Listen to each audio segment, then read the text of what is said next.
think it's time to blow this scene. Get everybody in the stuff together. Okay, 3, 2, 1, let's jam.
I think it's time to blow this scene. Get everybody in the stuff together.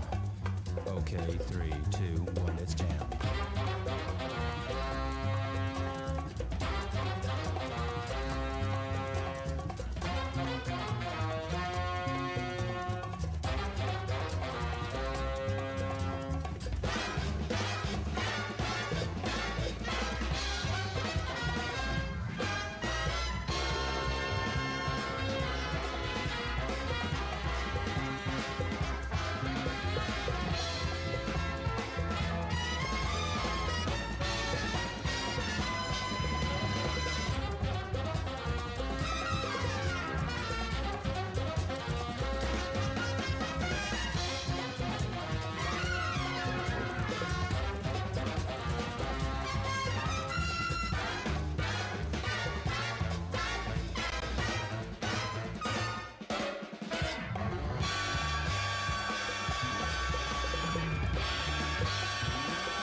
And welcome everyone to OWCS Japan. We are back for another week of Japanese teams clashing all over.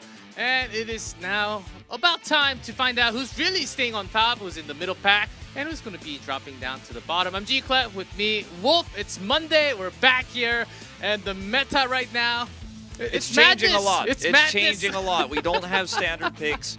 It's one of the only times, you know, really since I started casting Overwatch, I can think of where it's just constantly rotations of compositions. It's not even necessarily map dependent, but sometimes it is, that we saw in Korea last week. So I know it was just yesterday that Korea did finish, but it's, you know, moving into a new week of play now. We'll see what evolves when we move on to Korea later on this weekend, but for now, Japan first. So we'll see what they do, because last week we saw them copy Korea. We saw the Doomfist come back through. This time around, not entirely sure if they're going to copy Korea, because there's too much to copy. There's too much to know. Yes, and you have to play Cassidy or Risa. There's a lot of heroes to play, and if that's not in your hero pool, maybe not the best case scenario for the team. Yeah, definitely not. And also, let's take a look at the overview, of course, because I do want to remind everyone that, you know, this tournament, even though we have a ton of games and it's a 9-team round robin, we do kind of fly through it pretty fast. We're getting closer to actually figuring out which one of these teams are going to playoff. Yep, soon top 4 will go directly into the first playoff, and then bottom 4 will be playing through to get into that top 6 towards the end. And of course, we are having the top 4 and the bottom 4, which means the 9th place doesn't even make it towards any advanced place after that, because that's the reason why we're having this round robin format, 8 matches total in the first stage. And we have, you know, multiple regions here in Asia. We're doing Japan today. You guys have probably been following Korea and the Pacific region as well. So we're getting closer to that wildcard match and figuring out who is going to the OWCS Asia tournament, which is going to be very exciting, the international, before we have our big major later on. Yeah, big Asia. And of course, as a lot of you guys already know, Korean teams likely going to be dominating from Asia. But even in Korea, we still don't know exactly who's going to be coming out on top. Same for Japan and also Pacific. So in the next few weeks, we'll get to find all about that real soon. Yeah, we certainly will. Here are our teams. You guys have been following this, no doubt. We definitely have a clear top 2. And then we have teams like Insomnia challenging to break into that right now, as well as teams like Pandia, Revati, I think has a lot of potential. And our map pool, of course, unchanged from the last 2 weeks. So we've been seeing a little bit more Flashpoint and Escort, a little bit less 3 Overwatch, but... Hey, I like it. I like Flashpoint. What do you mean? I mean, I'm happy to see it. So I'm looking forward to more of that, hopefully. I don't know if that's going to happen with us today, because we do have a schedule of very potentially one-sided matchups, but I think it is going to be an exciting day. As standings-wise, you can see Insomnia is really the team right now that, in my mind, actually is getting close to challenging 6blow and Varrel, right on the doorstep, whereas 6blow and Varrel only separated by that 1 map loss that Varrel took. Yeah, that's right. Both 6blow and also Varrel are playing today. They only played 3 matches. Some teams actually playing up to 5 matches already. Namekuzi brothers, they played 6 matches. They only have 2 matches left, and they're all the way bottom at 8th place. They need maximum wins. And the maximum they can get is 2 more on top of that. So this is going to be standing. Some different numbers in terms of total matches, but we'll get through all that very soon. Unfortunately, no Nozzle today. As you'll take a look at today's matchups, it's a Nozzle-less day, but that's okay. He'll be back. He tweeted that some fans made a shirt design for their team. Maybe they'll have some uniforms soon. I'm looking forward to that when they inevitably come to Korea and compete internationally at some point. But today we do have 6blow versus Revati.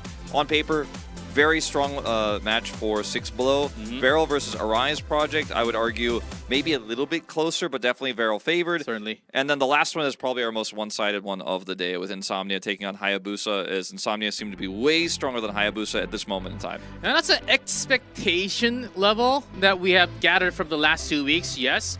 And I do think there might be some more contests in the middle, because every Monday we just open the new box, right? That's what we think what's going to happen, but certainly there are some new things that doesn't happen according to the plan. So there's starting roster for 6blow already. Oh, okay, TQ Doc's pressure on that Max and Sakume and Kiru starting roster for 6blow. Not really surprising. Besides Duke starting, that is less common than Romia, who I still struggle to say, but I promise I'll get there eventually. Pressure has won their player of the match 3 times already this season. He is by far their most dominant and impactful player, and Doomfist is his main pick. He has played it a ton this season thus far, and when it's Doomfist Echo Tracer, this team just seems unbeatable. They seem the best at that. Will we see that today, though, is the question. How much Orisa response are we going to find? On the other side, Revati will be starting Kotaro today. Yeah, Revati is still not bad in terms of their match results so far, and of course they do have the tank switch if they want to. But I think Kotaro might actually be just sticking to the plan the entire day because they are fighting 6 below, and certainly a stronger opponent. They did, and starting from today, they have to go against 6 below versus Insomnia and Varrel back to back in a row. So Revati's up for a huge mountain to climb for this week. Yeah, the strength of schedule is really strong for them. It's arguably the hardest of any remaining teams here, so not going to be easy. For me, Hofak, he's my GOAT. You know, we always talk about this, but I do not know what he is going to be able to get done today in this matchup, DPS-wise. He's going to be under a lot of pressure. If he is going to be playing the Cassidy, that is going to be a huge test for him, and we'll also see if Kotaro can play the Zarya, if that's going to be the case. Epic enjoys playing Batiste, and we know that Kotaro also will run Reinhardt Rush, so that's something that we could see maybe on Control, depending on what map we go there. Revati, I think, a very strong team in terms of hero diversity. They can play a bunch of different compositions, but will they play any of them as well as 6 Below is the tough question they're going to have to answer today. Yeah, that's Hofak, as we always call him, one of the best in the region, but he'll be really put up for the challenge as one of the better DPSs fighting against him. Here's the entire map beta for the matchup here. We're going into Lijiang Tower. Lijiang Tower is really being a staple pick for the first control. King's Row, also almost the same. And Colosseo, Saravasa, Circuit Royale, so nothing too crazy out of the ordinary. No Ilios again, no Nepal, no Blizzard World, no Hollywood. I think King's Row has been one of the more interesting maps because it's either very one-sided and it's full holds on A, or it's a very competitive match that goes all the way to C. So I'm looking forward to seeing if we're going to see Revati challenge there. It's 6 Below's pick, so my expectation is they just think they're going to crush it early. It is defense first for Revati, so it's not like we're going to have one of these maps where it's just a full hold from 6 Below and then they get the first tick on their first push. That's not going to happen. Definitely could be a closer map of King's Row. We're starting things off on Lijiang, though, where we've seen a variety of different compositions. We've seen Junker Queen look really good here. We've seen the Doomfist excel. Orisa has been played. We've seen a little bit of Sigma. I don't prefer it here, but we have seen some teams try that. And of course, Nozzle plays Roadhog, but that's you know, that's another story. And some Wrecking Balls in there, somewhere, somewhere in there. And some, a lot more Ramatras coming out from the other regions, actually. So we might, depending on how Japan really thought about Korea and the other region, Pacific, and also because NA and EU just started over the last few days. Maybe they have been watching. It's at different time zones, but depending on what fits them the best, I think that's the real question before we actually open the box once again. Yeah, that's really going to be the question, and I imagine that Pressure's just going to stick with Doomfist. You know, you don't even have to change anything. You don't have to show anything here, because I know that, and we all know that, Pressure knows that he can win with Doomfist against this team, and why would he want to show what he has before he goes into tougher matches later and potentially those playoffs? I think he's going to keep it hidden, but Revati, very much up in the air, because we know this team will play a lot of different stuff. They might even still just run with their old Sojourn Tracer composition, which I think is going to be tough to pilot here against 6 Below, but they could. Hey, against the Doomfist, I won't mind. Hey, Reinhardt, even in control. And maybe going into hybrid or maybe later into escort, certainly we can have a lot more chances of that Reinhardt. Or even before that Reinhardt, I think there are ways that it kind of works similar to Orisa in a lot of ways. That how you just throw the flame like the javelin, and maybe it could certainly work for Kotaro if he practiced enough. That will be the real question before we go into Lijiang Tower. Yeah, that's the question we have to ask is, I mean, Orisa can get you even environmental kills on this map if the spear is played correctly. It's going to be a wild one, G-Clef. I think 6 Below coming in as massive favorites. Let's see what Revati has for us.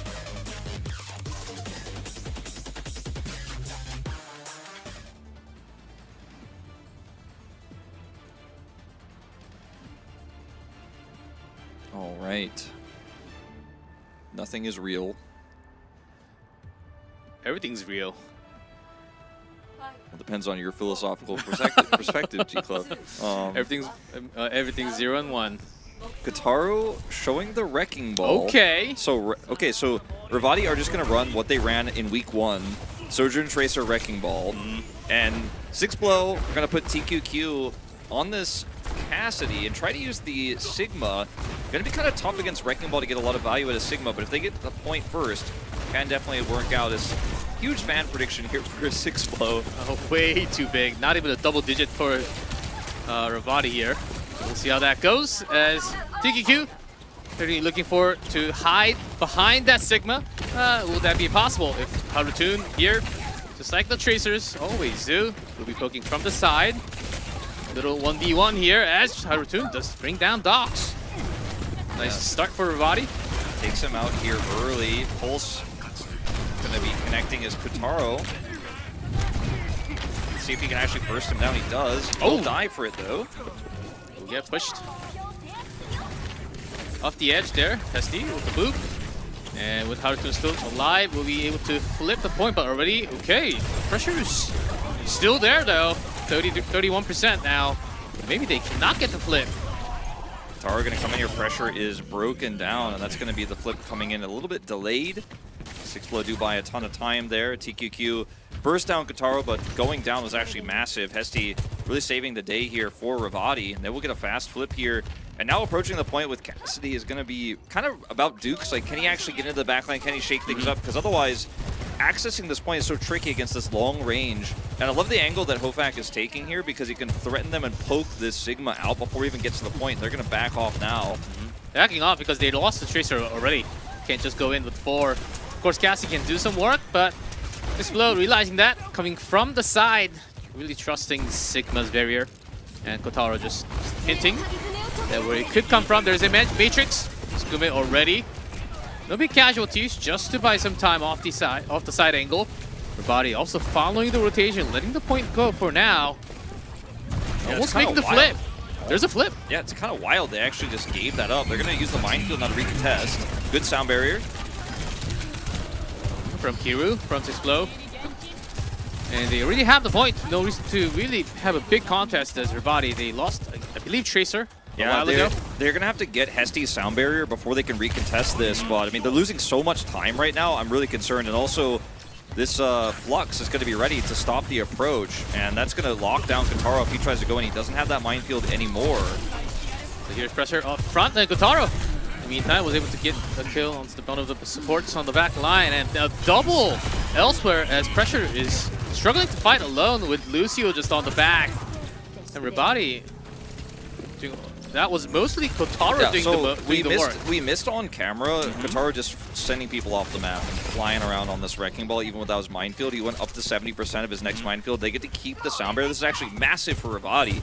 They're in such a good spot in this game with the sound barrier advantage. They utilize it well. Flux comes out.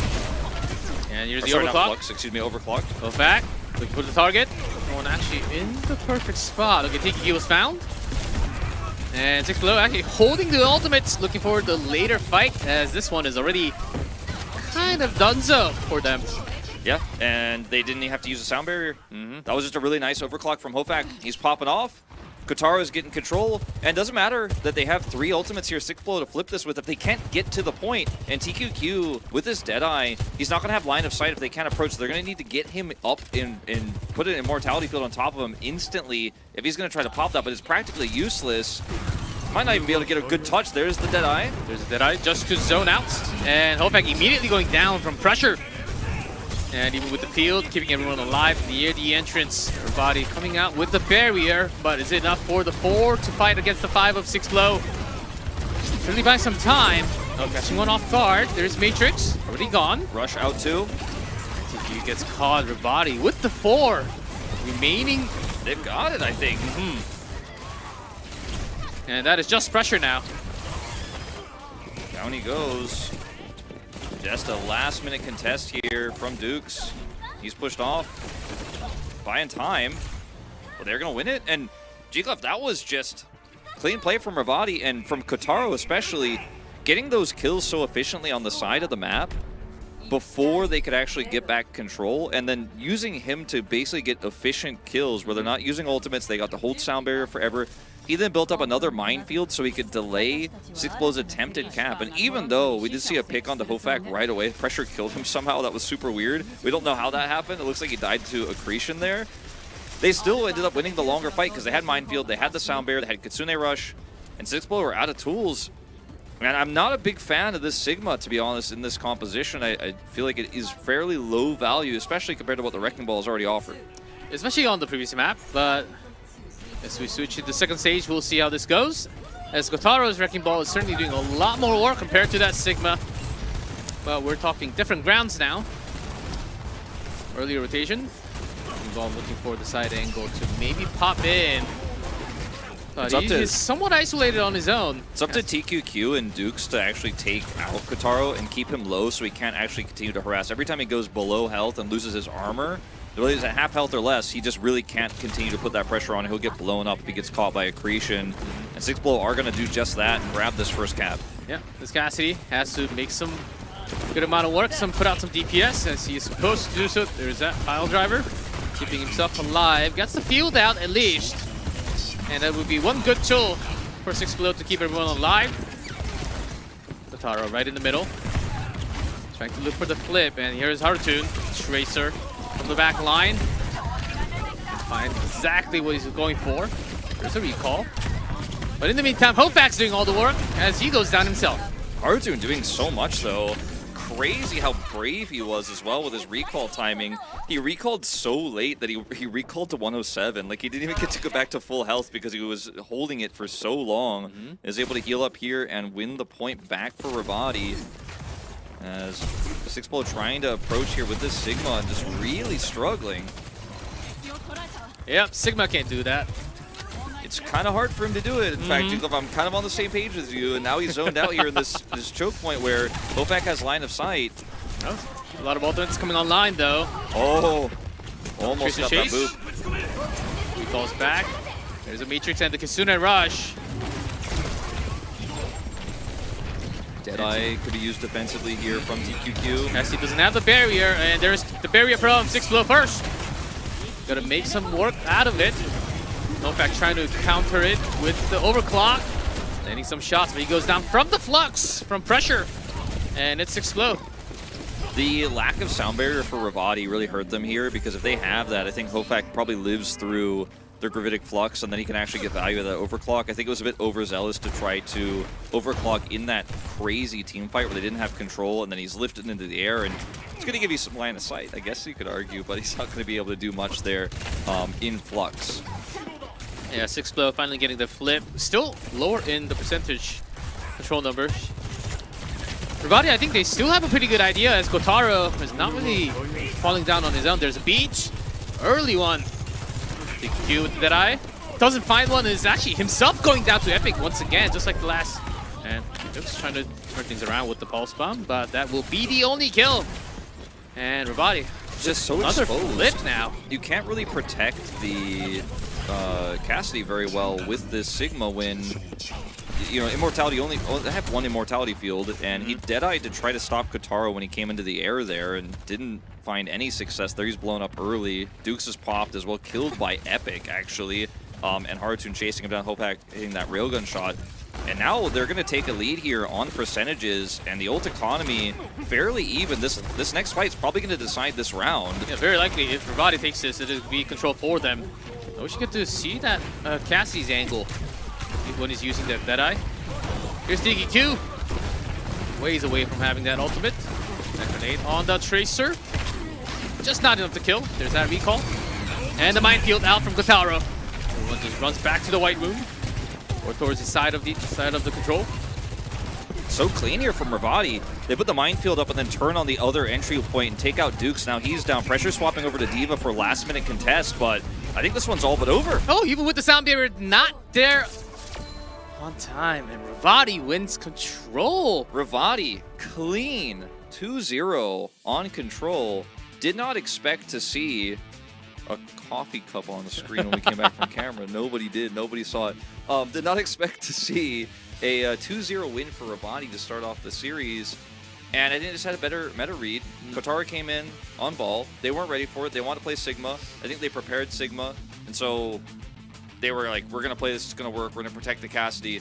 But when every time they lost control, because Kotaro was so good at disrupting the backline, getting environmental kills, getting on top of the Cassidy, getting on top of the Tracer with his own Tracer, and the great shots from Hofak, what a ball can get you as a Sojourn is so much value because you're pushing the Sigma away, you're pushing those DPSs away. They have to put focus on you because the only way to burst down that Wrecking Ball with the Cassidy comp is Cassidy shoots only the Wrecking Ball, so he's not shooting the Sojourn, so Sojourn has line of sight on. So if he's in line of sight of the Sojourn, he dies. If he's not, then he can't hit anybody with the ball, but the ball's too difficult to kill. Yeah, you don't even kill the ball. Yeah, I feel like it's a comp counter, basically what Revati were running, and 6Blow were just too hard stuck on running it, not swapping it up, and that cost them big, and we may have the beginning of an upset on our hands here. It's a bit early. It's still only control. It's still only map 1, but impressive stuff here from Revati to start things off. Yeah, it certainly was, and the fact that on top of that, 6Blow, they were getting a lot more ultimates first. Like first, they were about 25% off on the sound barrier and also the Matrix and some of the DPS ults.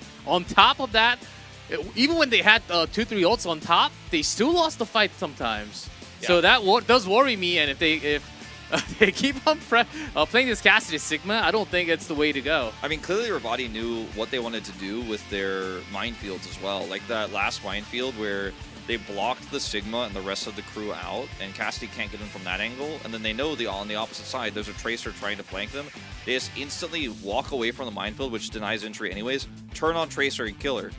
And then, okay, now half of your damage is gone, and Sigma's shield is getting burned down when they reapproach, and he can't walk into the minefield, so he can't do anything. And Sigma in this comp felt like a worse version of Reinhardt, almost in a weird way, because he wasn't really able to get value out of his ultimate. Yes. He couldn't actually approach, and the team was just kind of stuck on top of him, trying to push through slowly. But his shield is worse, and he doesn't have angles to block anything that the Wrecking Ball is doing. So yeah, you can't charge. At least Reinhardt can kind of charge and push the line by himself. And Sigma, you just have to I guess, he's technically flying, but he's basically walking, right? At a slow pace. So maybe it's a hero that doesn't really fit the team. We haven't really seen too much Sigma coming up from 6Blow. Yeah, it's just tough into Wrecking Ball on Lijiang, I think. And Dominhyuk is coming in, so Kotaro might not be playing for the rest of the series. It might have just been a Lijiang Tower specific Wrecking Ball strategy because that was their map pick. They started off with this. 6Blow has King's Row for our second one. So Dominhyuk probably coming in to play Winston, I would imagine, based on what we've seen from him in the past so far on King's Row here. And we might see Winston be Winston. That was the meta in Korea quite a bit for the last part of the week on King's Row. So that's my expectation. Yeah, as we are going into King's Row Hybrid, as even yesterday we saw some starting pick as a Reaper was actually there, expecting that Winston to be coming out. Of course, it wasn't Winston, and it was immediately changed back to, I think, either Sojourn or a Widow, actually, back from the Reaper. But Reaper is always a solid choice against those Winstons. Maybe not exactly on King's Row, but there were days where we just had a lot of Winstons and a lot of Reapers to counter. Yeah, it's really interesting because on A, if you're the defending team, if you blind the Reaper and you just put it on the point, if they see the Reaper, they swap. You can't. You have to stay there. You have to defend. You can't just walk back and change. So on attack, I feel like it's really strong. On defense, a huge risk that I don't think we'll see. But we could also just see Doomfist coming out from pressure because again, that's what he's been best at. That's what he's picked up 3 player of the matches with, is just straight Doomfist and gapping his opposition in the tank v tank. So I'd rather see that than Sigma, especially here. I think Sigma can work on King's Row, but let's not hard force it. 6Blow. Let's play the meta. It's changing. It's evolving, and they might get left behind. Yeah, if they fall behind a little too far, they might be coming down from the top of the standings. You know. That can always be the end result of this match as we're getting ready for King's Row Hybrid. Here comes map number 2.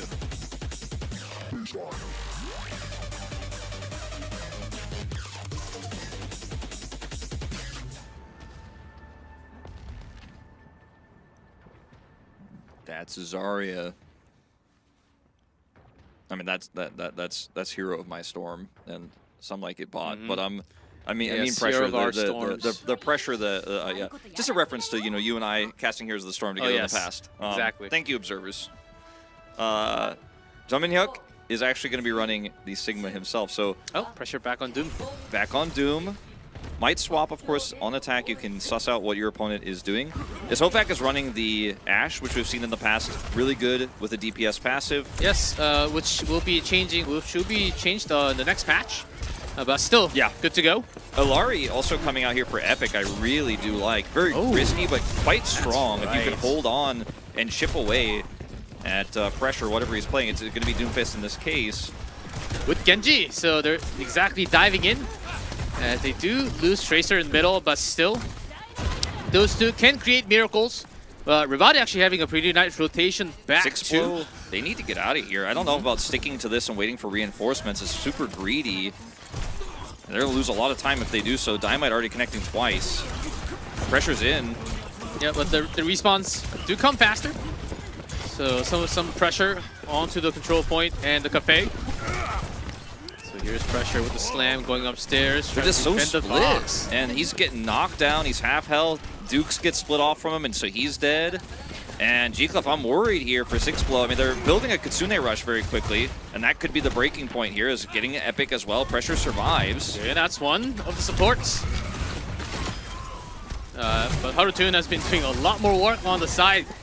And Hesty just had to wait for Epic. As long as this Tracer is alive and Hofak upstairs doing that free damage. So much damage done here to the time bank already. They're going to have Flux, they're going to have Bob for delay, and I don't even know if delay is going to be what's required here because there's no Dragon Blade. Sound Barrier is so far away.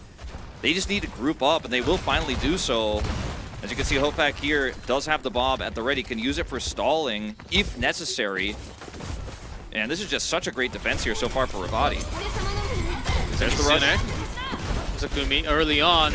Peeled out from Revati just to keep them alive. Matrix, but It's a Hofak. total wash. They don't get anything. Just two. The And- Matrix and the Bob.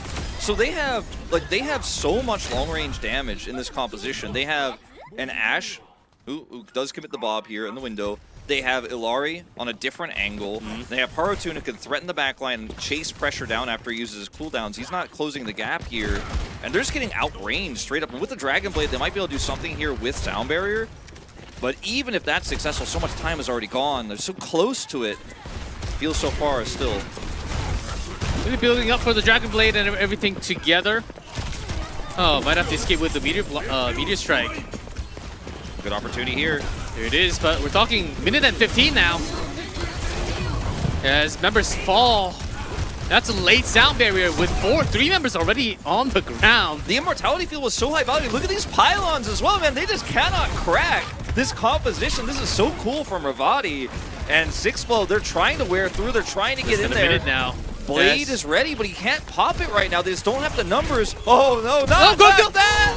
G-Club, not like this! We've seen the Blade for a split second. And that is Revati. it, Revati. They're going to full hold this, I think. I mean, they got nothing left. Not even a single tick. Not even a single tick.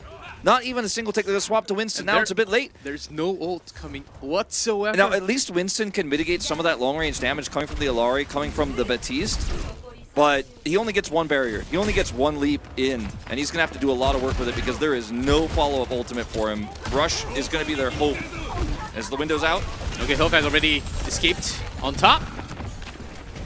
Hofak's clean, man. Yeah, this backline is just safe from these dives. Oh, there's Winston still alive though, so we'll see. You gone? Genji can't help. There's pressure. Taking down Hesty. That's 4-4. Just operating around the pylons here so well. Hero down. As long as this backline and Hofak on Ashe can sustain.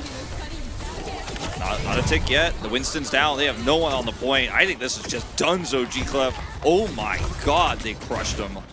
Hold. I never thought I would see Sixplo lose a map in this series. I talked to you about it before. I was like, I think they're the way stronger team. Pressure's fantastic.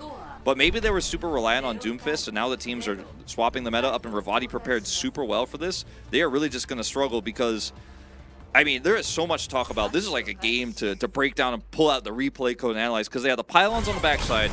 And Hofak, watch him in these fights because he jumps down when they try to approach him on high ground, backs up to the pylons that are over here where he's standing here. When he's on the low ground, when he's on pylons, he's able to push back up to the high ground, He's protected by Immortality Field. The Illari heals are coming through. She's doing damage on a cross. Batista's doing damage on a cross.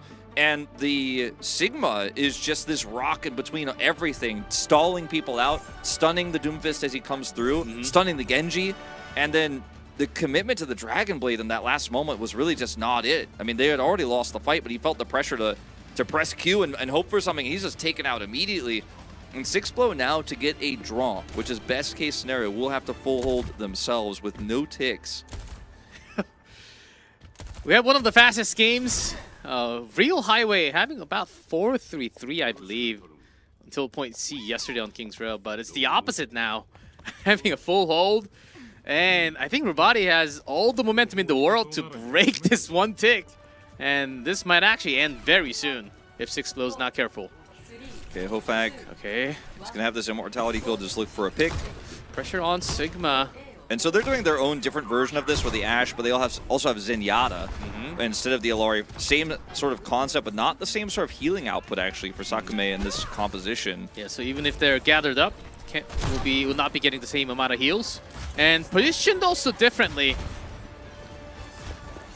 So here's her body taking some more time for the stack. Maybe looking for a kill onto Zenyatta. Good heals from Epic here, trying to keep them alive on this push, trying to give it some longevity. The push right next to the Tracer. And here's Hofag looking for a single kill is all they need from this Widow. The Widow is so strong here. Harutoon poking a little bit. Distracting the back line. There's Zenyatta. Ooh, gotta watch out for those Widow shots. Epic's down, so that should be the end of this push. It's going to slowly fall apart without that healing output. And it wasn't very ult efficient, but the key here is they're trying to push up, and then Hofag gets line of sight. He's going to get staggered here, but if Hofag gets line of sight, that's the one thing that 6blow didn't have in their composition, is the ability to just blow up one of these backline healers that's also applying damage, because Zenyatta and Batista are both applying damage while also healing. If you can just get a headshot and get that critical support kill, then they can actually push up and win it. Yeah, Hofag says, okay, I'm done with Widow. Didn't really get much out of it, so goes back to Sojourn. The one hero that is really good at, as we all know, in the last 2 weeks. As the entire squad of 6blow sort of spread apart in the second floor. Oh, there's pressure. Somewhat trapped, has to be using that field. Okay, Harutoon gone from that's Ash. the point, and pressure is getting burned down. Zenyatta gone though. This might be an opportunity if they respawn fast enough. Yeah, they should try to reset as soon as possible here. Flux out. That's the reason why Pressure's going to use the Flux to further delay and get one more kill. That is going to be Hofag, one of the crucial DPS for Revati. They should be able to stabilize with this now, with that kill on the Hofag. That was very scary though. And now Pressure's going to get back controls, and Yada respawns. Sakume does have that Transcendence here, and he's still untouched. Harutoon going to look for him, but he's bodyguarded by his own Tracer. Yeah, but there's Transcendence Matrix and also the Pulse Bomb from 6blow. So there's some line of opportunity, but Revati has to find an opening. Minute and 30 left now. Wow, we could have a draw on our hands here if this doesn't change, because 6blow just have everything but the Flux here to defend. And Jungmyeok is just so far away from getting that Doomfist ultimate. If he has Meteor Strike, he can just force a Transcendence and get a lot done, but without it, very difficult. Bob also can delay for so long. It does seem like Revati's cooking something, but okay. That's the moment that Harutoon will be going down, and also the Doomfist won't be lasting long. Even with the block, you still take damage. Okay, Dukes is down, so if they can regroup here, they have Rush and Sound Barrier for this fight. This is the timing, this is the window Revati really needs here. And it's going to be the Transcendence that's their #1 problem to deal with. So they need to somehow get on top of Sakume. It's going to be really razor thin here what Revati needs to do to finish this one right now. And we'll see how that comes, because Rush out. 6blow, they're all spread apart. There's a window from the back line. And Doomfist immediately going down. And losing 2 is not a good sign when you only have 30 seconds left. 6blow might be able to full hold with after just using 2 ultimates. Bob and window. Oh, here's pressure. Yeah. That's going to be the end of this push. One more push for Revati in these last 15 seconds with no rush. About 10 seconds now. Couple of ultimates ready to go. Flux up first from pressure. Contesting on the point. Here comes Sound Barrier. Have to keep a lot of them alive. No punch going through. Slam and gets one more, but that's one traded after the Transcendence. Trans a little late, but it is going to give them a ton of healing here. Hofak on the wrong side of the fight, but now Sakame is down. Oh, that's half a tick. All they need is half more. Still a lot more contest for Revati. Some exchange happening here. There's a recall, but still that's enough to get the tick with the recall from Tracer. Revati winning map number 2? I think what's happening, Wolf? If the Transcendence is a little bit faster, they might actually be able to really put on a good fight there and win that lasting fight, because they have so many different ways to sustain and buy time there. But it was just really sloppy the way they tried to regroup and contest the point, because once Revati were on the point, they were like, well, if they are on the point, someone has to contest, someone actually has to get on there, and then the Trans drops down too late. The pressure that they put on was really clean there. Both teams having a really cool long-range answer to the Doomfist dive and try to blow it up, and both of the Soldiers, or rather, sorry, both of the defending Ashes played extremely well, with Coach Gun going up on up on the high ground, down to low ground. Dynamite usage was great. But ultimately, Revati is able to get it done in the end. Just better ultimate usage there on that final fight. They stacked them up. They didn't have the Kitsune rush, but it was enough. And we are potentially going to see a 3-0 upset. Not just a 3-0, but the 3-0 upset. 3-0 upset with really good gameplay coming out from Revati on specific maps and areas, using their maximum IQs to outplay 6 Below right now. And that is 2-0 round, and we'll take a short break. When we come back, maybe we'll have a 3-0 or a start of a reverse sweep from 6 Below.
I think it's time to blow this scene.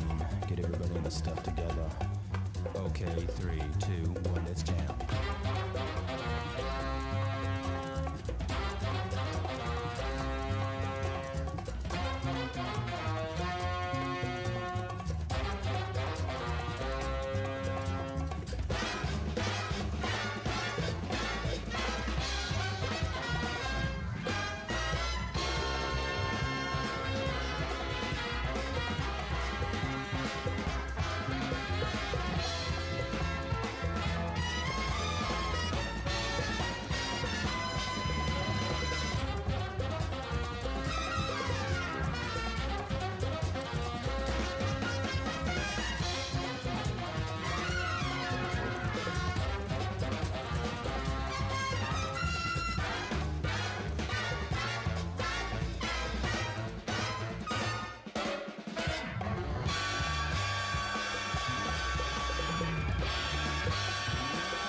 Welcome back, everyone, to Overwatch Champions Series Japan. We are in the middle of this somewhat of an upsetting match so far, with the result of what we expected to be the other way of potential 3-0. It's actually an 0-2 for Revati at the moment. So even if we see a reverse sweep here for 6blow, Varrel is like the biggest winner of this because they've only dropped one map so far this season. And now that 2 have been dropped, they actually will jump back up to first place, assuming they continue their streak, right? So it's actually quite wild how big it is for Varrel getting first place in the season as well, that 2 maps did get taken away from 6blow. As we are going to see the New Queen Street and Colosseo New Queen Street ban, so Colosseo coming through here for Revati. Remember, that last map that they got absolutely crushed on their first attack was the map pick of 6blow. So I still think it was a close map, don't get me wrong. Like, it definitely could have been a draw, but doesn't feel great when now you're going into Revati's pick. They've already shown a different style of play today. And that's what I was saying going into this series is the one thing you don't know is like what Revati's going to do, because they have so many different styles that they can play. And Hofag is good. And Roromia is just not playing today, so I you know, that was something you and I were talking about in the break. Yeah, Roromia not in the roster. We'll see how this goes. Yeah, I kind of thought maybe he'd come in at this point. So it was not updated from the production for the subs happening for either team, so we might just be having the same roster from map number 2. But finally on Colosseo, though, Sigma works a little bit better compared to the other 2 maps, so that could be the high hopes coming up from 6blow. But That's you true. know, but still, their team comp didn't really fully engage together for some reason today. Yeah, they're a little bit split, and I think Roromia has been the strongest core of their DPS so far, and while he's not here today for whatever reason, the team just doesn't look as coordinated without him. You're right. And it's Colosseo. I believe the game is ready. Let's go into push.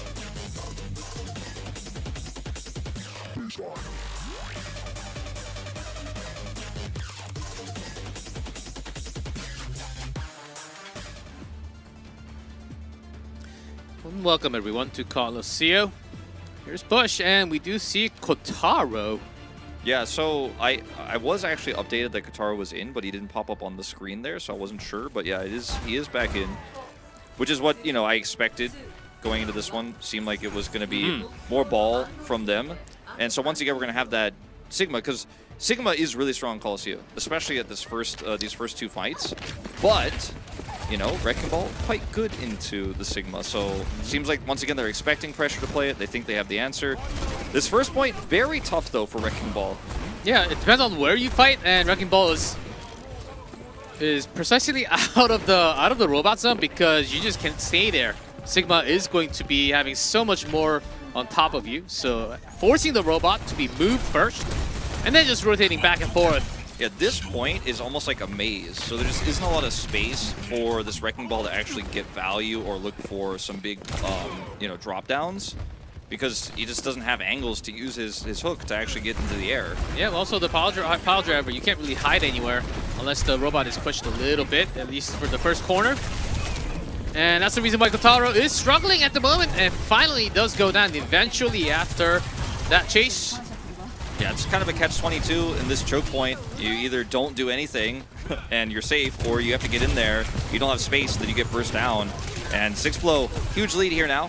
We'll get the first push of the robot 30 meters in, and Hesty with the delayed death here. That is going to hurt.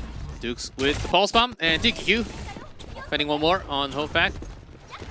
Getting some split kills here really hurts. The pile driver is going to go in, but he's just going to build ult charge off of that and run away, roll away. Because yeah, needs to wait for that respawn. Yeah, he has nobody.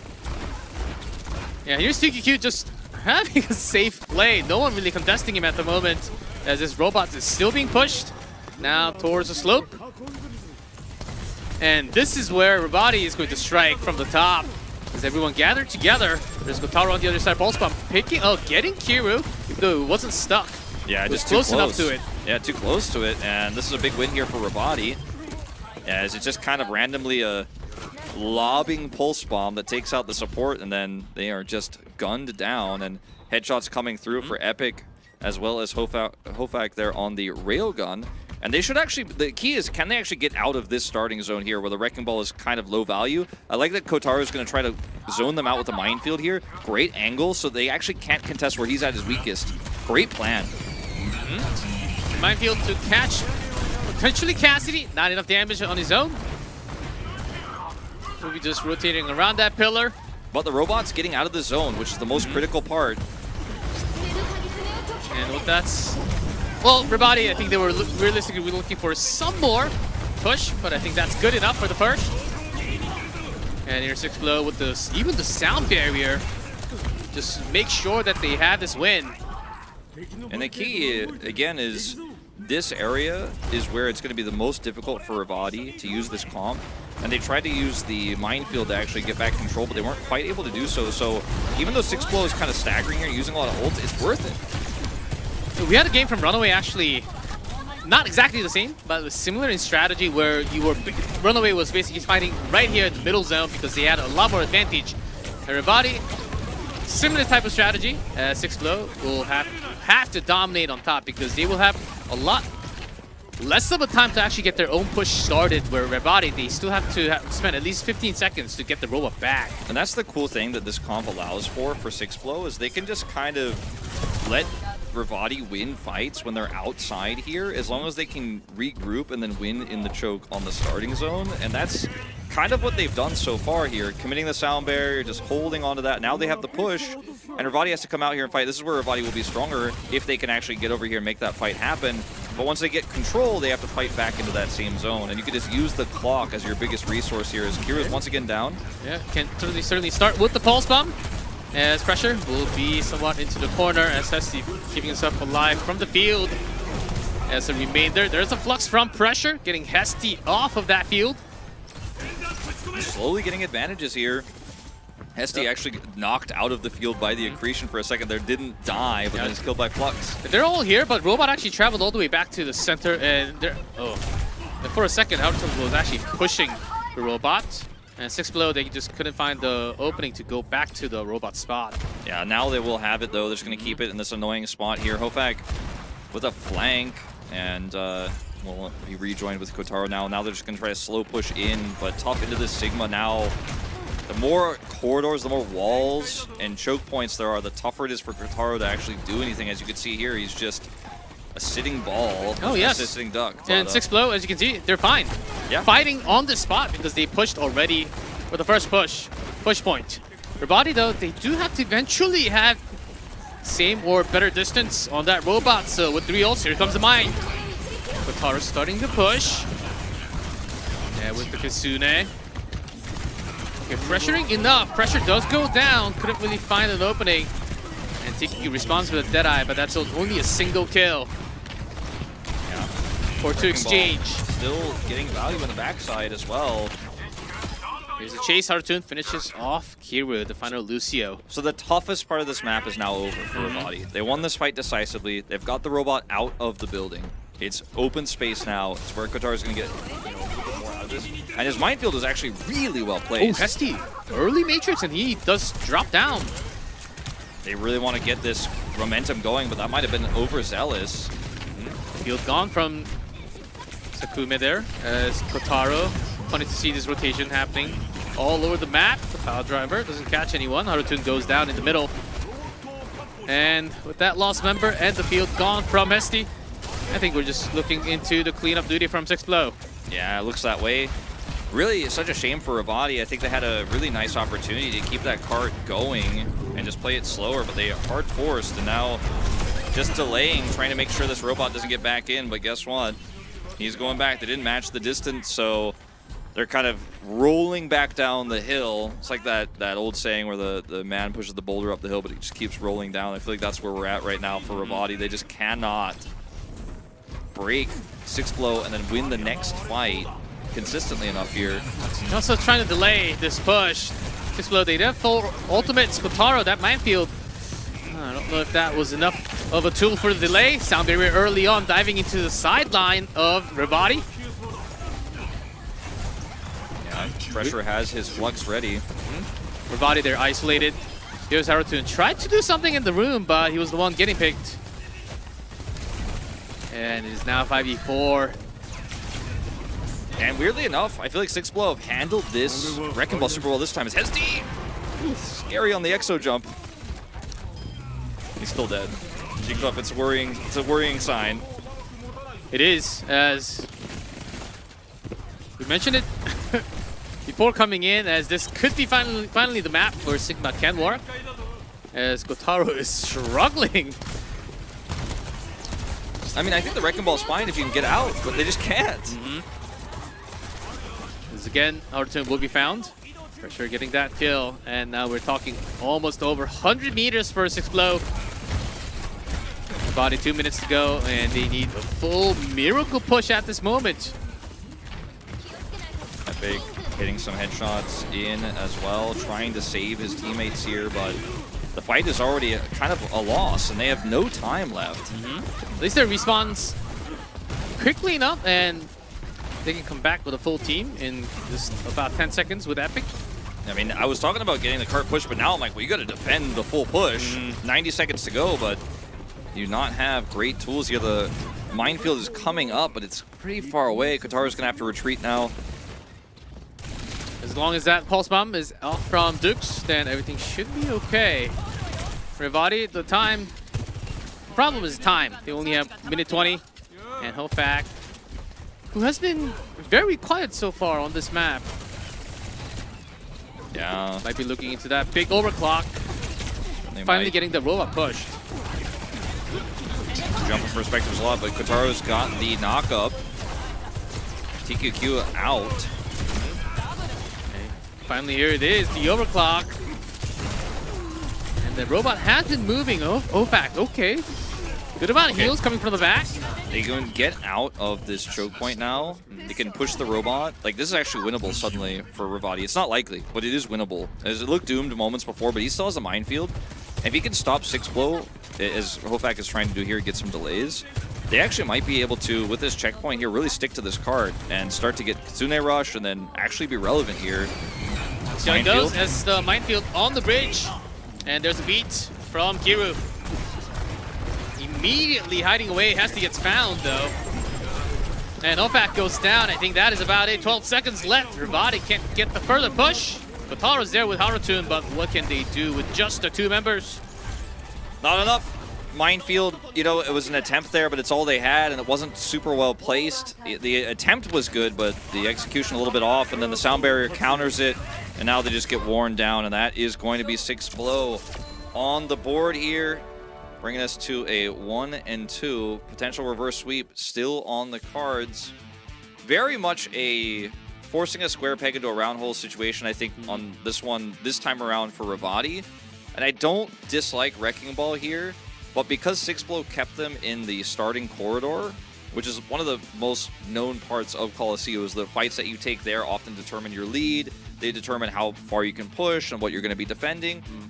And every time that they tried to get the control back of the cart where their comp was stronger outside, either they were shut down by better ultimates and had to regroup, or they won a fight, and then 6Blow showed back up inside, can't fight there with a Wrecking Ball, got pushed back out. And so much of the time it was just tug of war on 6Blow's side that they couldn't overcome. And Kotaro's Wrecking Ball is fantastic. I thought even though he was playing inside Coliseum, he had a pretty good game, but it's just ultimately not enough. Yeah, ultimately not enough. And also on top of that, I think this was really the wake-up call for 6Blow's DPS lineup. I think the 2 really shined a lot more compared to the first 2, which I don't exactly know what happened.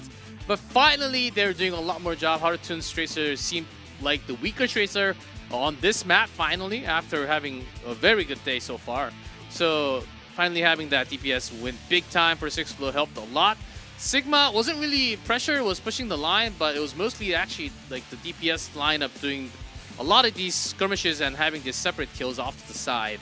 And that helped a lot more for 6Blow. Yeah, I feel like Pressure was the one who was kind of abused on the first 2 maps. Like, they focused him down, they put the hurt onto him because they had the Wrecking Ball advantage on Lijiang, and then on King's Row, there were just too many long-range heroes firing at him when he was trying to approach on Doom on his attack. Whereas this time around, he kind of just walked forward as Sigma in choke points, where Sigma's going to be insanely strong, and got pretty good value out of his fluxes as well. And Harutoon, also can't get line of sight against this team when they're in these archways, and so he can't fire on anybody. And the Cassidy is just bursting down the Wrecking Ball nonstop. Doesn't have any space to work with. I feel like we've discussed it to death, but now we're moving into Flashpoint in Japan. We don't see it that much. I'm excited to see it. I think this is my second time in Japan so far. Second or third? I think it's my second also. Maybe it's the first.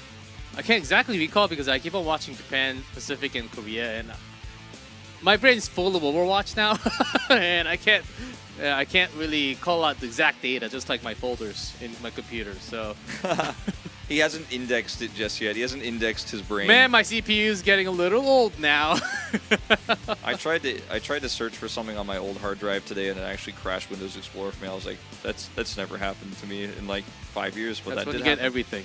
That's exactly what you need. Okay. Kataru's out. John Minhyuk is back in, so perhaps just a swap off of the Wrecking Ball again here, unsurprisingly, as Wrecking Ball can be quite hard to pilot on Surabasa. I don't think it's not viable, but you probably want to be running something with a little bit more sticking power like Junker Queen, maybe Ramatra. More likely, it's just going to be something like the Doomfist and or the Sigma, just based on what we've seen from these two so far. But yeah, Wrecking Ball probably not going to be it here against what we're seeing from Sixblow, because the Cassidy is just going to burst it down. Yes, a lot more likely for, I think, Sigma matchup. Finally, it's been working out for Pressure after Control and Hybrid. And coming into Flashpoint, a lot of the other teams, even the Korean teams, to switch into Sigma. Doesn't matter which one it is, both Flashpoint, I think we already have it. We were saying at the early stage of the Flashpoint, it's more about the rotation. Nowadays, of course, the rotations are very important, but nowadays we've played it enough times where you don't really get caught off guard from moving in the middle of the rotation from a point to another. So we do have Lucio because Lucio is full meta, of course, but you don't really need the tank to be like Winston along with the other members on the team for the same rotation. So I think Sigma is just fine. Or Orisa, which we have not seen at all today. I think Orisa's also a fine pick on Surabasa. We're just not seeing a whole bunch of Orisa in Japan in general. I think that the tank players in Japan are not as used to that playstyle where you actually have to just free fire and non-stop and actually have, you know, spear accuracy. They're a little bit more about being disruptive with their kits rather than kind of just being this aggressive powerhouse steamroll force that shoots a lot. We're not really seeing Mauga for the same reason. Also, I just don't think Mauga really is good in this meta, but that's just my personal take. Surabasa, this could be where Sixblow gets the second part of this reverse sweep and brings us to 5, or it could be when Revati closes it out if they can find the win here. It's been compositionally where they've had the biggest advantages. DPS lineup though for Sixblow kind of outclassing even without Roromia. We'll see if Revati can actually close this out with the roster change once again. But with that dubstep, we're ready to get into Surabasa. Here is Flashpoint.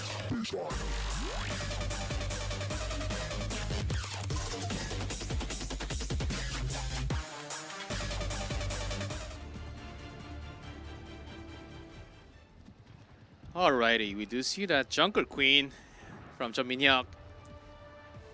Can be quite good. See if Harutun actually wants to run this dive. I don't think so, but he's not swapping, so we'll be able to rush to the point very quickly with this. Speed boost out. The point will unlock in 20. And Epic on his favorite hero, Kiriko. I think he's been very good at it so far. The His healing snipe has output, been really good too. damage output and healing output both fantastic. Almost necessary for the Junker Queen. It has to be either this or the Moira if you're going to run a comp like this. Also with the shout, you can protect your team somewhat, especially if you're around a small choking point. It's really a good tank to have. First Okay, cap. quick rotation though. Yeah, they're going to try to run around, but they have lost the point itself. And we're talking flashpoints. The percentages do go up very fast. Okay, field already gone. And pretty nice rotation, and Harutun finding Hisume. They're really playing this merry-go-round around the point and looking for targets. And Sixblow, they just cannot handle this at the moment. Yeah, TQQ just really couldn't get much done. You can see that he's sitting at like 40% of his ult charge and pressure. Okay, can get some delays here. Okay. That's pretty nice for them, but won't ultimately save the cap. But TQQ, you can see he only did, less than half of his ult meter there of damage. And sometimes when you don't have the heroes on screen, it's hard to know how much they did, but you can tell by the ult charge a lot of time. He didn't do that much damage because they just circumvented him. Gone to the point. Immortality Field was burned early from Sakame, and then he was burnt down. Hofak getting a lot done. And now that rush is almost ready here for Epic. No, that's right. As that is coming online in just a few seconds. Oh, Genji! In the meantime, will be the first to fall in the team fight. The Kisune rush still goes out. And losing Testy, 6below, just out-controlling this. Even using that Flux early one from pressure just to get the point flipped. Yeah, it's going to be a successful flip. Not entirely sure why Harutun decided to just hold deflect and stay on high ground there when he was super low. He could have just dropped down freely and would have, if he didn't really gain anything from holding deflect up like that, he still got picked off there in the end. And that's one of the main reasons why they ended up losing the point in the first place, and now he's not going to have Dragon Blade in time to contest. Sometimes you can just never understand the Genji player. Yeah, sometimes you just don't know. I mean, it's Flashpoint. You don't have enough time. 95, you got to come contest. And here's the blade. Ooh. Oh, never mind. The blade doesn't even come close. There's Hofak with the overclock. Ooh. We'll be getting some more work done by the DPS lineup, but that seems to be about it. As the first point does go to 6below. Yeah, just way too split. And the accretion there, plus Immortality Field shutting down the dive, bursting down front to back. And 6below now going to be rushing over to try to match Revati, as this point will unlock in 20. Positional advantage will be Revati's for the time being, but they have this Junker Queen ultimate. It's going to be tough to utilize here. Into this composition, especially because pressure is taking an off angle. Yeah, on top of that, if you're using Rampage, you force yourself into the fight. So you might be putting yourself, here's a blade. And one instant pick. TQQ was not in the sound barrier. I don't think it was not in that barrier at the moment. And he was also not in the Immortality Field. Either the Immortality Field was too late or he just wasn't in it. So, but both barriers gone from Pesty and also Kiru. Harutun somehow, okay, eventually gets picked from Dukes. This is actually very awkward now for Revati because they don't have the Dragon Blade, they don't have a sound barrier, and 6below is going to have ult advantage coming into this fight. And Hofak on Suravasa, you don't have great angles to necessarily pick those approaching members. It's, I think, going to be a lot on Harutun to disrupt the backline. See if that is possible. Looking for that possible Rampage angle. Here it comes. On pressure and TQQ. But that field is going to... Ooh, actually TQQ just goes outside of the field for a split second and gets the kill picked. Yeah, that's all they needed. That was massive. Yeah, the Flux pulls them out of the Immortality Field. Looks like they're in good Rampage angle. It has to hit pressure. That's your main target you want to hit, so you can burst him down. And even with his Flux, he is eventually taken out, and the Immortality Field with him. Pressure's going to swap to Zarya here. Oh, is that the first swap from Pressure? Yeah, he's going to try, I mean, at least on this map, to try to keep this Cassidy alive. So here's Zarya, an early Matrix to get back into the point, because we're talking 98, 99 finally contested. And with the Jungle Queen dead, maybe Hofak can pull off something, but finding no targets with the overclock. And in the meantime, team is struggling. He missed the health pack on the slide. That was kind of weird. I guess he just decided it was going to be over. Didn't want to actually, the team fight was already over. Didn't want to actually live longer there. Just wanted to see if he could get a pick and then reset. As could have definitely picked that one up, but decided not to. Pressure's halfway to a grab, and we do have 99 being the point at which this was swapped over. So Revati, one sound barrier fight is all they really need, but it's a race between this grab and the sound barriers. Who's going to get it first? Deadeye? TQQ actually catching Lucio. That's usually the target from the Deadeye. And Dominik switching over to the Winston after seeing Zarya. But that Zarya was recently buffed, and she is indeed very strong on that beam. Once you're fully charged up. I think this is actually the win going over to 6below in terms of this capture point, because that was such a huge win. They kill the Lucio, so they know he's not going to have sound barrier. Kiru now has sound barrier advantage. They do a ton of damage with the Zarya, and they still have this choke point controlled. And Jumping Hyuk is really just a battery for the Zarya right now. If he tries to do anything, he's just going to become charged. As you see, 99. Yeah, it's the self bubble first. And the extra bubble usually goes on Cassidy to keep... Okay, beat first. And the counter beat from Hesty. From Revati, with that Graviton plus the Pulse Bomb, catching everyone off guard.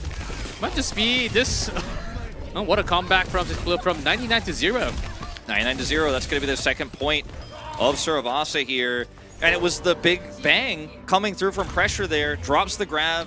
Dukes jumps in the pulse bomb afterwards. And even with the sound barrier, they were all stacked up. And I think Revati needed to respect the Zarya a lot more. And Jungmin Hyuk also almost caught there. He just barely leaped away before the grab went down, or that could have been even worse. He's still the last to die. And the sound barrier just isn't going to last long enough to stop that pulse bomb damage from going through. And 6blow now have 2 points the advantage to work with here. So they can choose their battles so carefully. Yeah, now with the Zarya, there's the extra layer of protection, either on Cassidy or Tracer. Usually will be on TQQ. Now even Revati has to really be careful. Nice one from Kiru there. Keeping everyone safe from that Winston. Positioning really of pressure going, is so annoying. No one really going into the points, as that is an open zone. There's the Matrix and Winston immediately gone. Did not even have time to pop that rage. I mean, it looks like we're going to 5 G-Club. Epic gets a counter kill, but this fight is over. 6blow, grab the point pressure, is going to live, so that's going to be actually a ton of extra ult charge for his supports here too, plus the fact that he lives and gets to stay on this point, maintain half of his charge on his beam, and that's going to go up in the next fight as well. Revati need to be very careful about how many ultimates they use with this Kitsune coming through. If they can hold the Winston ult, that is, I think, very critical here, but I just don't think they're going to have that luxury. If they can get the flip, and I think they might have to use a lot more. There's a Kitsune Rush to start things off. But this is off of the control point, and Deadeye actually finding Hopeback. No overclock available now. And that is Tracer gone, no DPS. Line up for Revati as they do have one more. Okay, popping the rage without the extra damage source might just be enough with Hesty and Epic finding extra kills.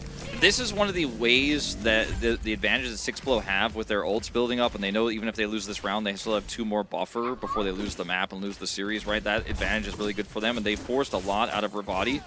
And I think Hesty did some very heavy lifting actually in that last fight, did a ton of damage. He's going to have sound barrier. Jungmin Hyuk had to pop his ult, but they do win it.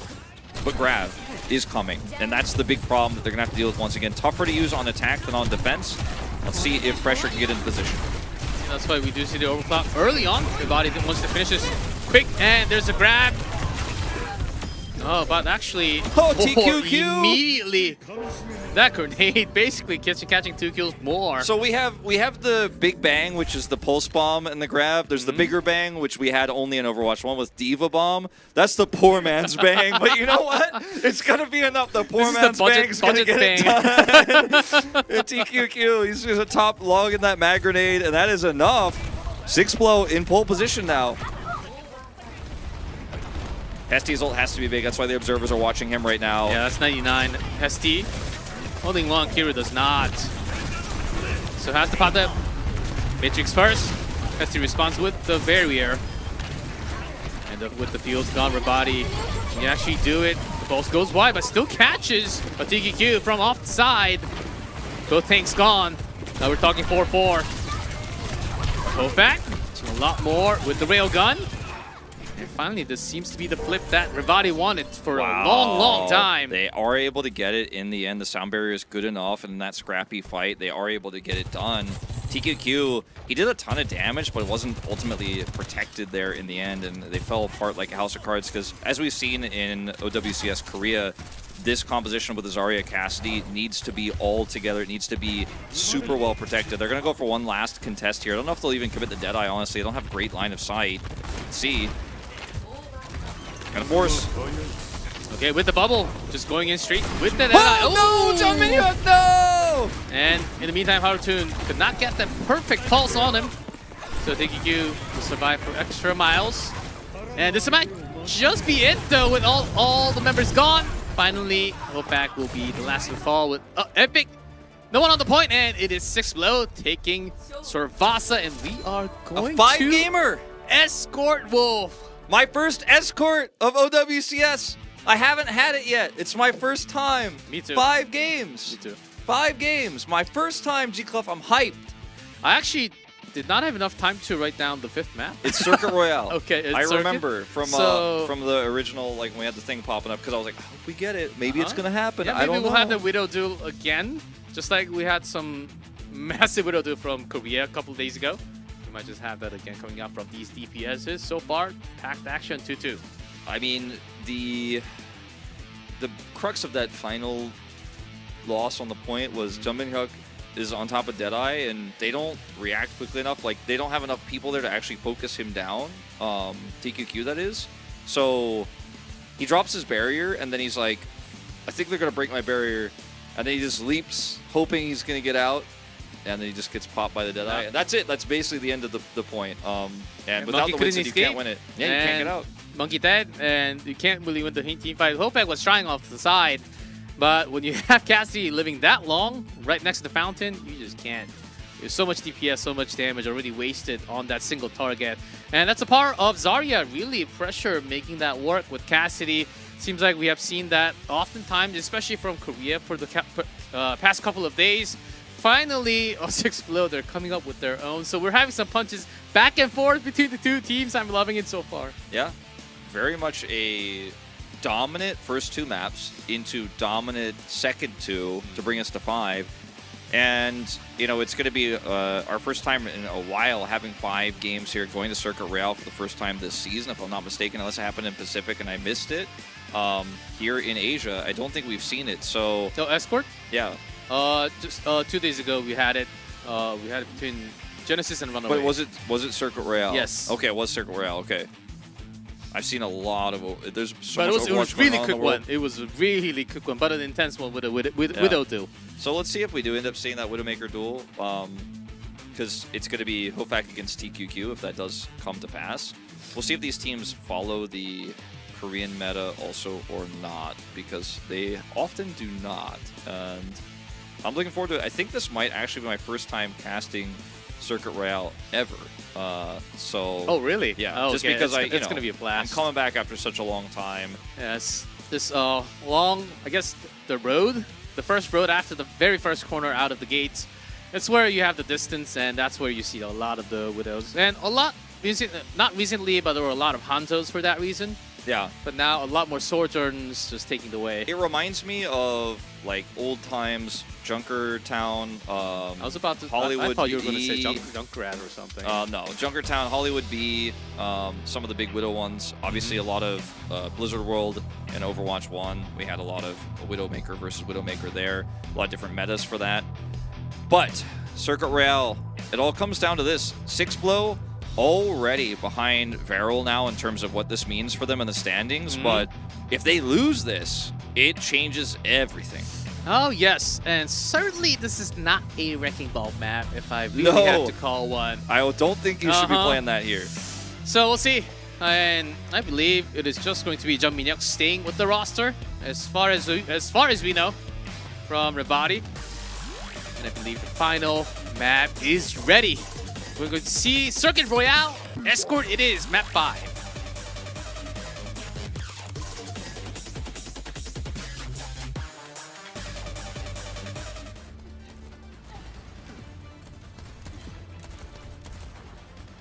And Kilios texted me. He said we had an escort together as well. Okay. I just don't remember that. I don't know. I think he's lying. He said I was the liar, but I think he's lying. I'm pretty sure in 5 minutes proof. he's going to send you the link with the timestamp on. Yeah, YouTube. I'm gonna need screenshotted proof that that did occur, of like the map veto screen with him and I on the screen. Why would he lie to you? Okay, here we do have the Widow. Okay, well this is not surprising. Oh, Widow back? Sojourn to start things off. Let's see the pop up. Oh, Havana also had some great Widow duels in the past as well. so this is the long road area where you can have that Widow with the perfect hook and those Sigmas. Yep, it's just going to be Sojourn here, Widow for Revati. Double long range here, looking to break those shields of pressure. As Dukes is once again sticking with the Genji here to try to get on top of that backline. On the defense, I think this is totally fine. See what he can get done here. Yeah, trying to maybe to strike into that Widow. Or do more work from the side. Ooh, Epic finding a kill. Dukes responds back immediately. That's a Widow. No, actually not a Widow kill. Scrappy, TQQ gonna get the kill on Hofag. And advantage, obviously, to Revati in these types of trades because they're right outside the spawn door. But Yeah, this first corner around the 180 degrees, it does take a while. yeah, this map is so wild and crazy because it's just all about corner control. And once you break through that, you get a great push, but breaking through is the hard part. Infrasight already pop from Hopeback. Gotta make use of it if everyone's hiding behind the walls. Yeah, just because you can see them doesn't mean you can shoot them. So with that Infrasight, Revati will be getting... Oh, there is a shot already onto Soldier. DKQ finally brought down. Kiru trying to get something Oh, done. the second taken shot, out. Hopeback. Finally get it, some aim duel from him, but that's going to be Harutun. With that shot now, with the slide, will be doing cleanup duties, and this cart's pushing. That should be A. Corner goes over. See how much they can get out of this. Get up onto this high ground here around the kind of ramp. I don't have to call out for that one, but Yeah, we'll be at least getting the half of the slope. yeah, should easily be able to get up this slope and then see if they can get Hofak into good position. As yeah, I actually think I cast this with Achilles. Now that I'm watching it again, I'm like, yeah, no, I do. Okay, I'm getting Achilles my memories is not back. a liar. I don't think he lied. Okay. Good call. As pressure off to the side, not on the main road, looking for the flux angle. Calling Revati up here. And Genji Blade locked. There's that flux. Transcendence, he's waiting for it to try to Genji time out. 3. Nicely done, no one goes down. Overclock and the window up from Revati, and Great response play. so much better. Yeah, they have such. My I mean, they had goodness. such control there, and the multi-man with the flux was actually massive because Epic dropped down and just kind of was like, "I'll get fluxed as well," and then it just opened up the floodgates there, and yeah, that ends up being very good, good healing, and then Hofak and Haru pushing through now their own flux. Oh, Tomino misses that big time, but still pulls out the Transcendence from Sakume. And the Overclock doesn't successfully get anyone. Hopeback with that headshot with the Infosight. Still on that Widow, doing some work from the back line. Here comes Genji's Blade. Let's see if he can get that Widow. There's one. Field already out. Trade. Not sure about this one, Dukes. Certainly didn't seem enough for that Genji Blade as your rest of the team members are falling on the ground. These fights are so wild, it's hard for the observers to even keep track of them and keep trading. Yeah, but at the end, Revati will be getting this contest. Yeah, absolutely. See if they can actually get this kill here on the Batiste before those reinforcements come through. No Blade on the reinforcements, so that should be going over. There it is. And I mean, if Dukes was going to swap after that, I would feel pretty good about that. But now he's down this tool and felt like he had to use it to contest. And yeah, you got Hofak, but you got him on the wrong side of the fight. The rest of the fight is going over to Revati. They end up getting the cap here. 4 minutes now to finish the map. Oh, Hofak still staying on that Widow. As this is, we're traveling inside. Yeah, I remember some goofy stuff happening on this part of the map. Okay, actually. pressure. Somewhat isolated on his own, but will be able to sustain. Yeah, with the supports helping him to the side. And where are the DPSs? What are they doing? Well, see what Hesty can get done here. Keeps Harutun alive. That was massive. And he's actually doing a ton of work here to keep his team healed up. Good on Mortality Field as well. Yeah, and the flux coming out from jumping out early on. Catching pressure. Field out from Kiru. No casualties yet, as a lot of low members from 6 Below will have to cut corners and hide behind the walls to heal up. And that's because Hofak is here. Really good angle for him. Ooh, Jaminok so close. Hesty is doing such a good job on this map here of keeping his tank alive. It's crazy. Windows out, and let's see what he gets with it. Looks like not a whole lot. Yeah, Genji always coming for that pressure to you against one. That's Jaminok down. Revati has to retreat now with a lot of ultimates coming online for 6 Below. So this could be the opportunity. Yeah, that's going to be massive value. Getting some resets, doesn't have to commit the blade. But after all this, still 2 minutes plus. Yeah. Now, the question becomes, can Hofak actually find a pick anymore? Can he actually get into position? Because where the card is at, it's very difficult for him to actually get access here. So it's a really nice point to stop. And he's discorded, but he should be fine. Finally, Harutun will be the one dueling it against that Genji. Hero dropping out his Amp Matrix. Okay, still 4 more. Ultimate's locked and loaded for 6 blow. Revati struggling to come into They can't get in this choke point very easily, and this is where Widow struggles. Unless we can see a wraparound, but he's watched on that angle too. And that was also because Harutoon was picked off against this Genji. You have to win this duel first to open up and come in. Pressure will be keeping them off with that Flux, so it has to pop up the Transcendence to just to come in. Break pressure, maybe? Great angle from Dukes. Yeah, everyone just trapped near that stairs. It was a perfect opportunity and the timing to pop that blade. That was so well played from 6blow. They see everyone is pushing onto pressure. They have Transcendence, and the angle is fantastic for Dukes to get on top of everyone who's just trying to barely finish off that Sigma. And then he has the perfect angle with his blade to actually hit multiple people with every left click. And then now, yeah, you used a bunch of ultimates, but you once again get back control of the choke point. Revati so low on time here. Low on time, and Hofak is still going to stay on that Widow. Had a taste of it, but really, can you do the same? The field gone, keeping Hofak does manage to get the kill onto Genji. That will be a start as TKQ is trying to hold with that overclock, but this barrier from Sigma doing a lot of defense for the team. Harutoon getting a pick, that's huge. That's enough openings for Revati to come into the cart and have the final push potentially with less than 30 seconds now. Okay, big window here for Revati to actually get this cart rolling.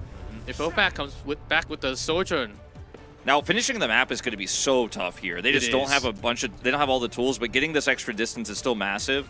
And if they can chain some picks together, Hofak, now that he actually has a little bit more LOS, can get some kills, maybe they could do it in overtime. And here's Genji with the orb from the back.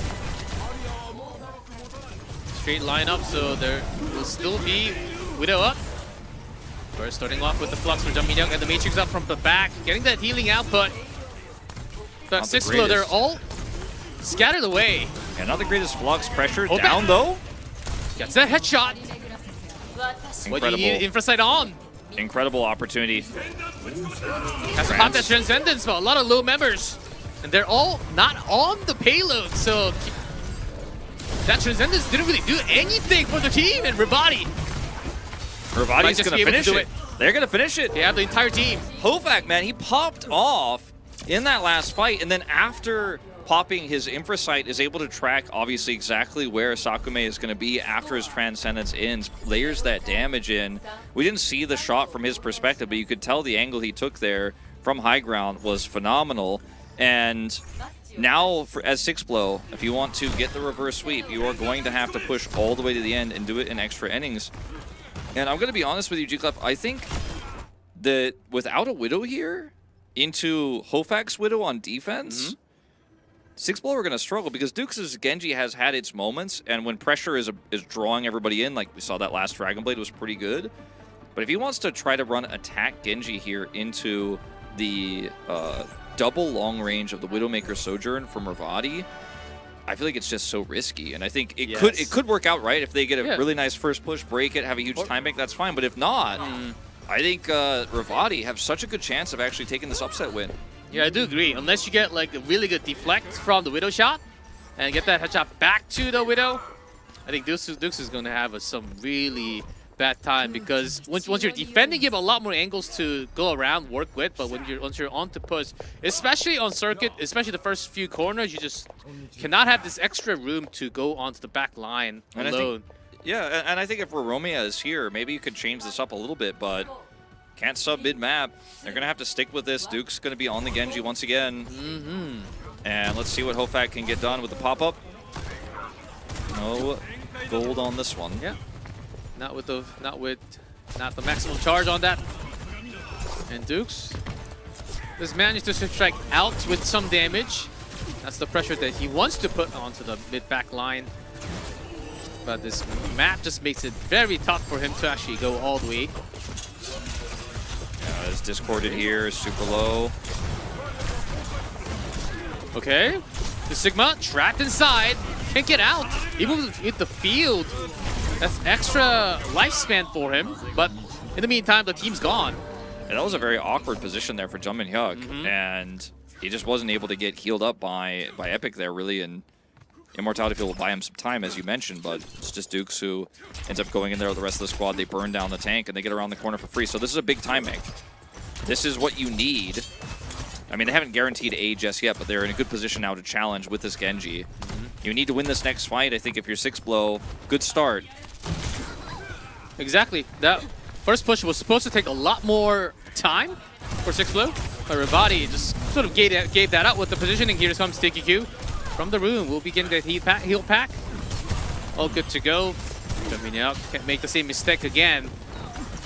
As both DPS gone from 6-blow, might be retreating soon enough, as you don't really want to have that ult charged up from Revati now. Hofag trying to find an angle here. Not finding anyone, but he's buying space as Haruton will actually find one. There's a power slide. With the Discord, don't have anyone else with you. So that will be longer of a spawn for Revati now. Haruton's really coming up big tonight for me, G-Clef, man. He is normally the one who plays the Tracer with the Sojourn of Hofag, but even on this Sojourn, he's really filling the gap quite nicely. Hofag obviously is always going to be the Widowmaker player, but Haruton picking up the slack really nicely here. They're going to have Transcendence for this next defense. The Dragon Blade so much further behind on the pace. And now he's dead again. Ooh, immediately picked. And still going to be pressing that Transcendence. Yeah, not sure about this one. This is not great ultimate usage here from 6-blow yet again. To respond against Matrix, okay, but was that really the best timing? We'll have to see, because that blade will be coming soon enough. I mean, they had corner control, but they're slowly losing it, actually. In fact, with this cart kind of stopping and pushed back now, this is not what they want, as Haruton could pop this overclock too if he wants to hard commit. And Infrasign on again for Hofag. For those headshots, even have to use the flux from pressure, but he's so low himself. He's picked out of the sky. Down he goes. And they're just being pushed. I mean, Epic committed the trance, but this is too much. They're going to be back in spawn here, and they have one more chance with this Dragon Blade, G-Clef. If this Dragon Blade does not come up big, if Dukes is sniped, if he's picked off, he's going to have to deal with Widowmaker shots, he's going to have to deal with Railgun. If he's picked at any point with Discord Orb on him in the middle of that blade, that is the upset complete for Revati, basically. I mean, they've already almost done it with a time bank this small. Okay, he's looking for a nice angle here. He's spotted already. Look how low he is. He has to back off. Oh, jumping up. Okay, I'm not sure why he was that far up. Opportunity here now. Big time for 6-blow. Might be able to get the first at least. Especially with the Sojourn Heart Slides away somehow. Okay, I thought that was impossible. I think they just want to see if they can do it without the blade. Just want to be super patient here. Hofag putting the pressure on. This is insane. This is so on the knife's edge. If he can manage this landing shot spot, Kiru getting the pick. Now, even with Sigma back, Revati has to fall back. There's Dukes just watching them from the side, having an easy time. I like the call not to blade there, and I think that was exactly what their plan was going to be. Once they got that pick on the jumping hook, they were like, okay, we do this, we get the point, we get that time bank rolling, and we can hold this blade for getting control here before Hofag can actually set up on high ground. Use the blade to get control of that, and then try to get through these choke points. I think that is the MO here now for 6-blow, and they're going to build up that trance now again as well. Sakuma used it a little bit ill-fated last time, but it is going to be back up here pretty quickly, ahead of Epic now in that regard. Yeah, they do have the extended time bank, but not much. The reason why they pushed all the way inside, trying to delay the rotation from Revati here. And that will slow them up a little bit by a good amount of time. No blade needed.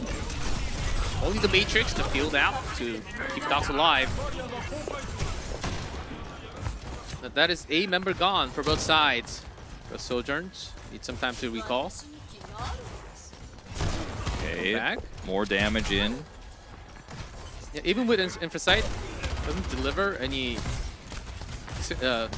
further kills. From the window from SD. Blade. And the blade on Widows. Dume will be getting that kill off elsewhere. But that was just enough to pressure. But can they get more? They need the second point.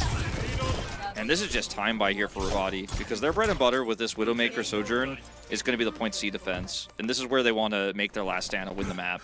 They don't want to really commit heavily after that losing battle goes over. The Dragon Blade is decent here for Dukes, and so fighting here is definitely the goal. That's why Dukes is actually pushing up super far, because he doesn't want to give them this access for free. But he alone can't stop them, and will get pushed out, but he can at least scout out, okay, this is the cross they're looking for.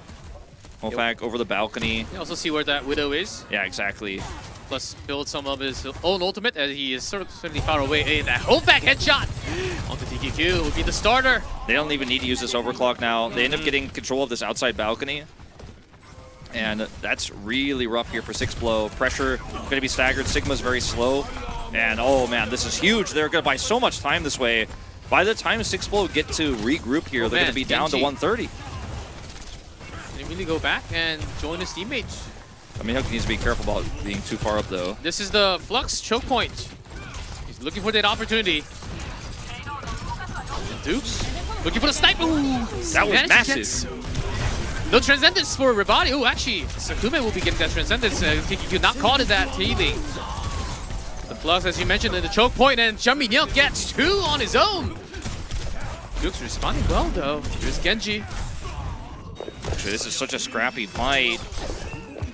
Hofak down now, and that should be 6blow getting through this tough point here. And Wolf, well, we thought this Genji was going to be the factor. I mean, I thought it was disadvantageous factor for 6blow, but it's actually working out. I mean, it is working out really well, and he's able to get backline access. So the fact that he's able to just kill the enemy Zenyatta like that with insane left-click accuracy is huge. Now, he's going to go down here before he can blade, and that's going to mean they need to regroup. Let's have the blade though, so less than 40 seconds. This is going to be so close, Wolf. Yeah, I mean, this blade is going to be deciding whether we're going to overtime or if we are ending the map here. All about this Dragon Blade. Epic has Transcendence. And pressure actually rotating off to the side. Let's see what this is all about for the Flux angle, potentially. Flux plus blade, and super strong combo. And Flux not to get damage from Hofak. Infrasight on. And pressure keeping himself with the barrier so he doesn't get sniped. All right, pressure. See how he starts this off. SD already dropped his ult out. Hofak has the Infrasight. Oh, there's a headshot from Hofak. No Zen. Zenyatta, 6blow. Outnumbered. It's overtime already. They got to pull the combo. There's the Flux, but it's really not coming up with a whole lot. Trance to counter. Dominuk will be healed instantly. Back to near full health. Dukes, TQQ. And Revati losing members. Oh, that's a deflect on the headshot. Hold back. Massive here. That's what's going to be enough to get them across the line. It is going to be. With the blade. It is going to be overtime. Extra innings we're going to here. Oh, and the minute added for both sides. 3-3 on circuit. I don't think we've seen that in a long, long time. Yeah, we didn't see what was happening before that final moment for the blade, because it was kind of, you know, as you guys saw, like he was looking for the pick there, but his opponent's team just kind of disappeared there. And we ended up seeing, I think, Harutun get picked right before that, and then Hofak, of course, was killed by the deflect, and they were losing the front line. The Transcendence went down for Epic to deny that Flux, which the Flux initially, to me, looked like a bad choice for 6blow because they weren't able to use it with the blade. I thought it was just going to be burst down the Immortality field, use it with the blade in that choke point, kill even just Jeonmin Hyuk, and then win the game, or finish the map, rather. But Epic Trance there, and then they pushed after the Trance very carefully, very slowly, and then these left clicks from Dukes, it's not really even been the blades that's been the big problem. It's just been so accurate of getting backline access on Epic, especially, and taking him out. Yeah, he hasn't been able to kill Hofak or Harutun too much, but he is killing Epic so consistently that I'm no longer going to question this Genji pick. I'm going to say I think it's working out. If you can play it this well, if you can be this successful, then it's definitely worth it. As defense first for 6blow here. 1 minute apiece. This is going to decide this series. We'll see who the winner is at the end. Starting with Revati with the push. Only half a minute, and Circuit's first push, a minute is not much of a time at all.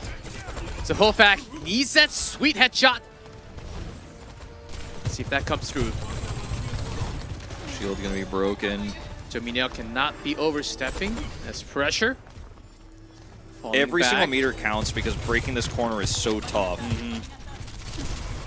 And you're not going to have time for a Dragon Blade, I can tell you that. And here's Harutoon. The Sojourn looking for the rail. Potentially on that Genji. Gotta be careful. Pushed back.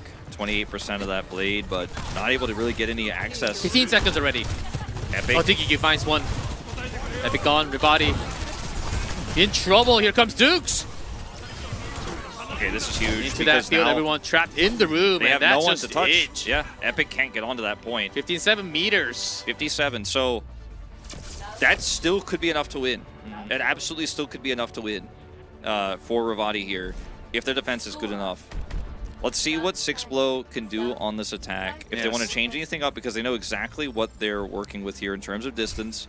They could even run something like a Moira comp and try to just brute force their way through and build up a fast coalescence. We see teams do this all the time with these short distance pushes.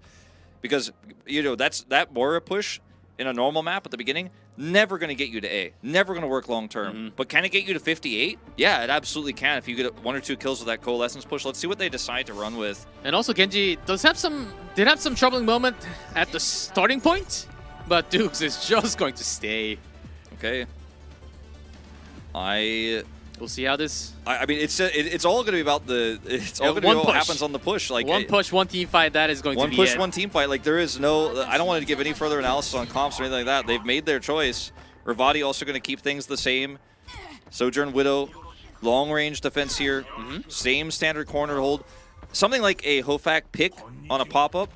That could be game deciding. Sure. That buys you 15 seconds. That might be what actually decides the map. So every single moment matters so much. Yes. Unless Jumping oversteps like last time, I think Revati can actually have a really good chance of holding this. Especially when we get into, like, maybe we won't get into Infocyte because we only have a minute. Let's see how this goes. Duke's always looking for this climb angle. Yeah, he's going to go over the ceiling here and see if he can get onto the enemy's end, especially. Spots one. It's risky going over by yourself. And every time he peeks like that, time is burned. Oh, on he the does clock. crossover. Ooh, nasty. I don't know about that. Good help. And Harutoon gets one more. That's I mean, it was a really risky call, but it wasn't the first time he's shown that. They were able to predict it. They reacted so well. The accuracy is good enough on these DPSs. They just shut him down. And now Six Blow down at half the time they had before. And only 23 meters. Got to go double and more to win this map and the series. Diggy trying to pull off some miracle headshot. Dukes. He's just fishing, man. Let's see what he finds. Last chance. Can you do it one more time? Okay, Sakume will be helping. That's Harutoon gone. No Sojourn for Revati. 4 seconds. We're talking overtime now. And this card, less than 10 meters to go. Harutoon's going to try to rush back to the point here, but I think it's too late. Can you do anything? Nope. And that is it. No one's on touching the payload. Six Blow gonna take this one. Revati losing their front line. No one can get on the point, and very much a. No guess what? way. First time he goes in, he gets nothing. Second time he's picked. The third time, they get the kill. The third time is enough to kill Harutoon, and that's all they needed. They then just push onto Jungmin Hyuk and get that cart to 58 meters to win the map and get the reverse sweep. So Six Blow behind in terms of map score here if Varrel continues their 3-0 tears, but they're able to win this. They don't end up dropping to Revati, which could have been our biggest upset of the season so far. They are able to pull it off in the end, despite hard forcing the Genji. Where's Roromia? I don't know. But they pull it off in the end, so can we really doubt them? I'm going to say no, but that was so close. Not only our closest series, I feel, from what I can remember in Japan here so far, but the closest final map as well. Yeah, I'm trying to track back into like last year's contenders, and I don't think we have seen this close of a finish from two Japanese teams. And this was certainly one heck of a fight. And kind of weird how Revati just after losing a member, just everyone just fell forward and just said, okay, we're just backing off. There's no way to even contest, and they just couldn't touch. Yeah, I don't even know. I think I voted for TQQ for player of the match. Oh, we'll find that out real soon. Yeah. Player of the match, ready for you guys. see. Tough call. I think this one could have been several different players, and it will be TQQ. Oh, TQQ.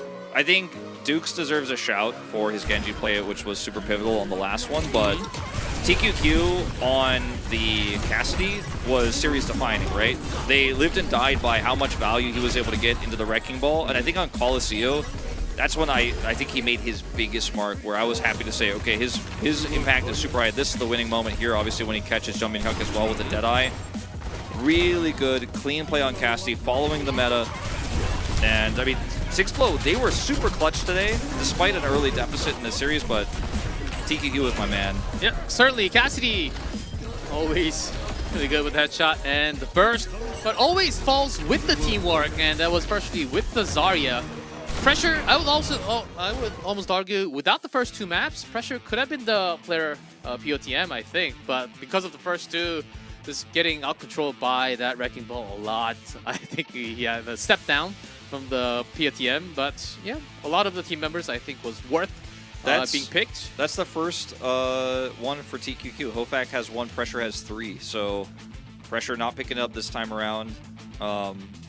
For the side of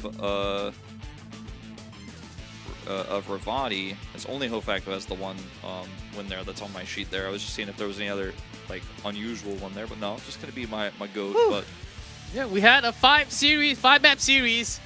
And when we come back, we'll have Varrel versus Rise Project. Let's hope we get a lot more maps tonight, but we will be going into second match after a break. So don't go anywhere, guys.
I think it's time to blow this scene. Get everybody in the stuff together.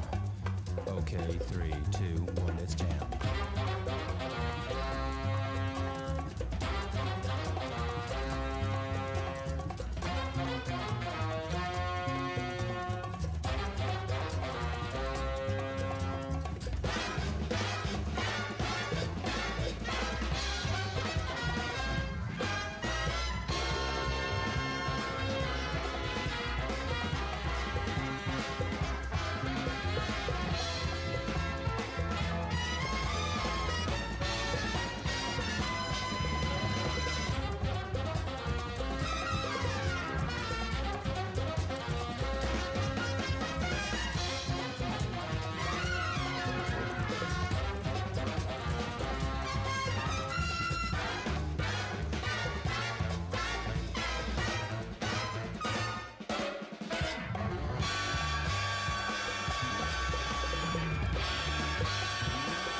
welcome back everyone for the second match of the night for Japan, and we have Varrel on stage real soon, and not physically on stage, but you know what I mean. And Virtual Arise stage. Project, virtual stage, and online, of course, esports. We do need online connections. Turns out that's exactly what you need for esports. And this one though, okay, now I think we're on the right page. That first one certainly tripped us a little bit with that 0-2 start. We almost thought we were going to have a 0-3 going for Revati.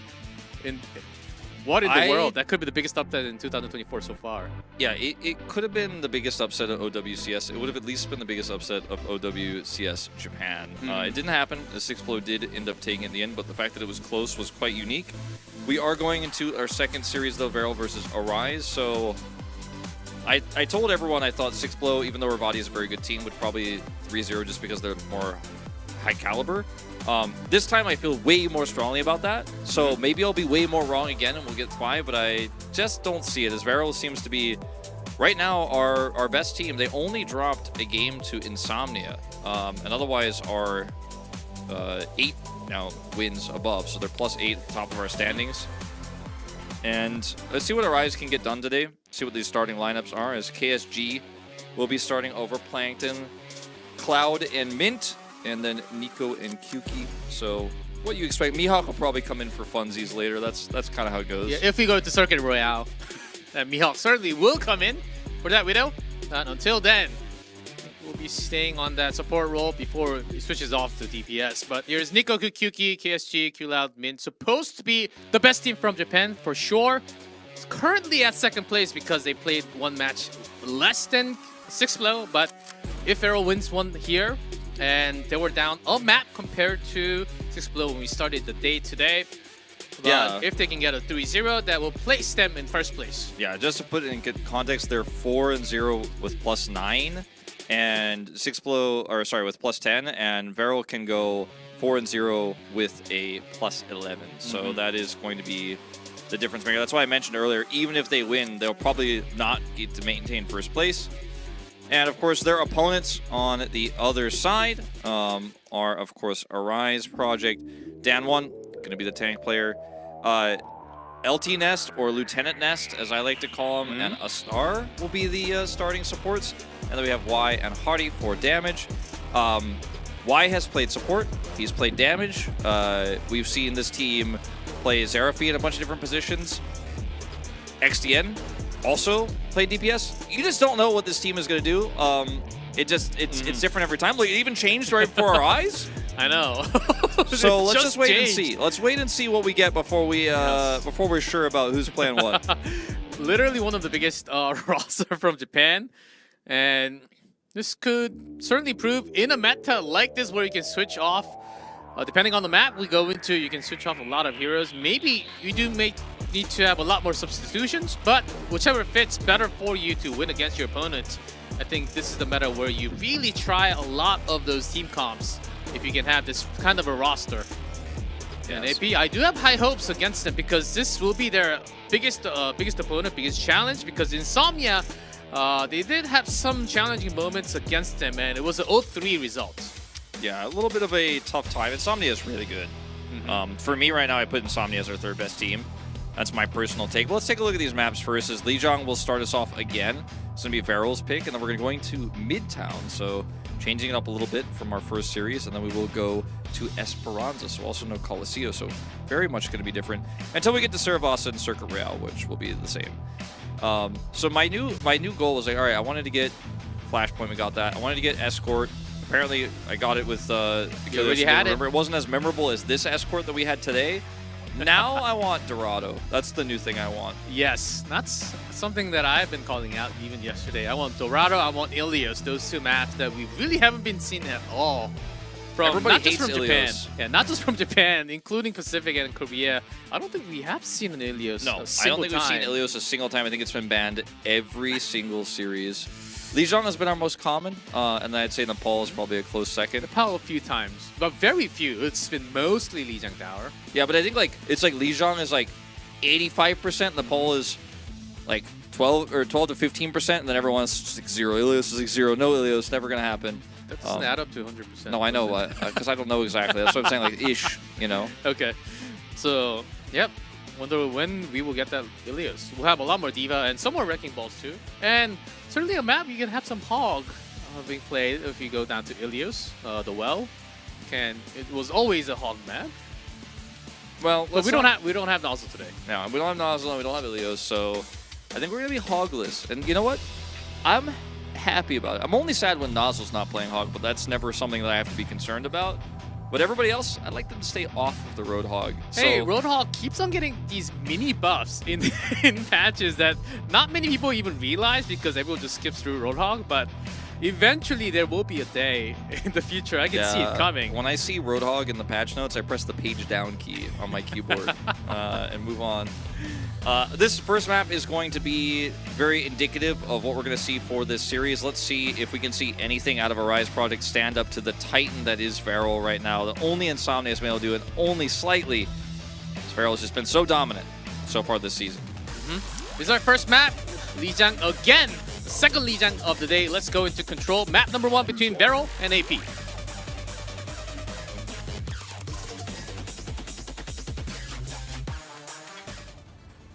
All right, G-Clef weigh in. Someone in chat said they want to remind everyone chicken tenders are better than chicken wings. Where do you stand on this?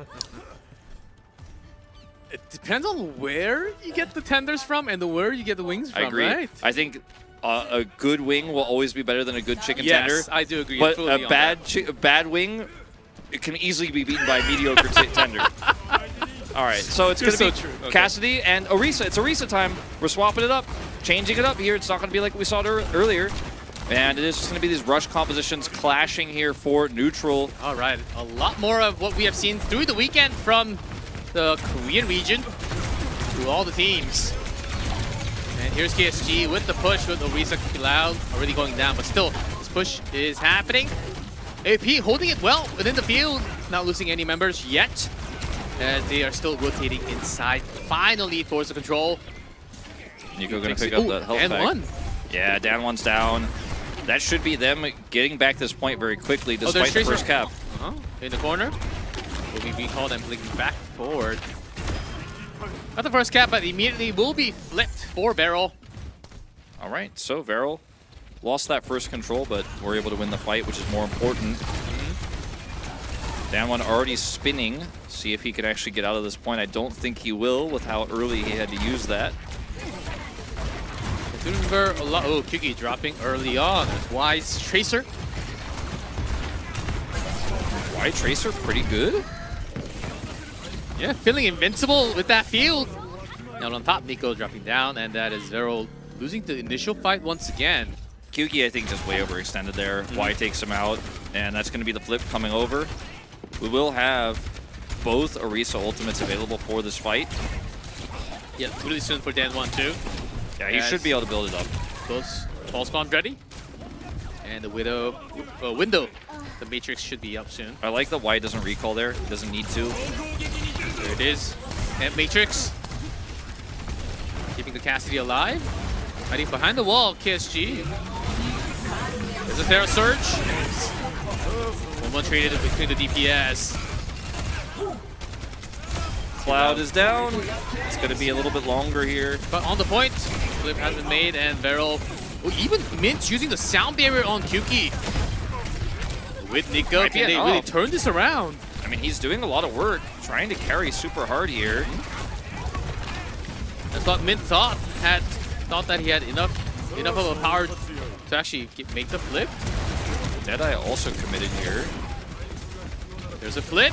AP matching in control percentage. What is going on, I know. This is just not wild. a clean fight and what we expected out of Varrel and AP. I mean, if Varrel's going to play like this, I think anything could happen today. You just do not know. As it is going to be Varrel eventually winning this extended fight. Mint will go down, but they get the cap back. And it was also mostly AP just having some wild rotations. Not on point. And eventually Varrel will get the flip once again. I think this is already like the 5th flip on this first control. Crazy, and it's not even, neither of these teams having a massive ult advantage either. I think Arise having a slight one, but... And look, KSG's just off of his own position. Yeah, off angle here going to be very valuable if he can actually get away with it. And so far he is. Look at how much damage Dan1 takes on the approach here. Now they're kind of in a sandwich position. Yeah, the real DPS fight is happening elsewhere on the side. There's Nico. The correct call in this case would have been... stuck on Lucio. Oh boy. Well, this is a dunzo fight. And Dan1, I mean, if he lives longer, it's not good for him. But yeah, the correct call would have been just to push KSG, as you were calling out. They didn't have their own Terra Surge, but if you have an Orisa that's alone like that, if you push her, then you can actually win the fight. And Matrix. You want to press it now with the Terra Surge and finish the game. They just don't want him to get on, and I think they're not going to. I think that's the end of it. One more touch here. That's not a enough. kill.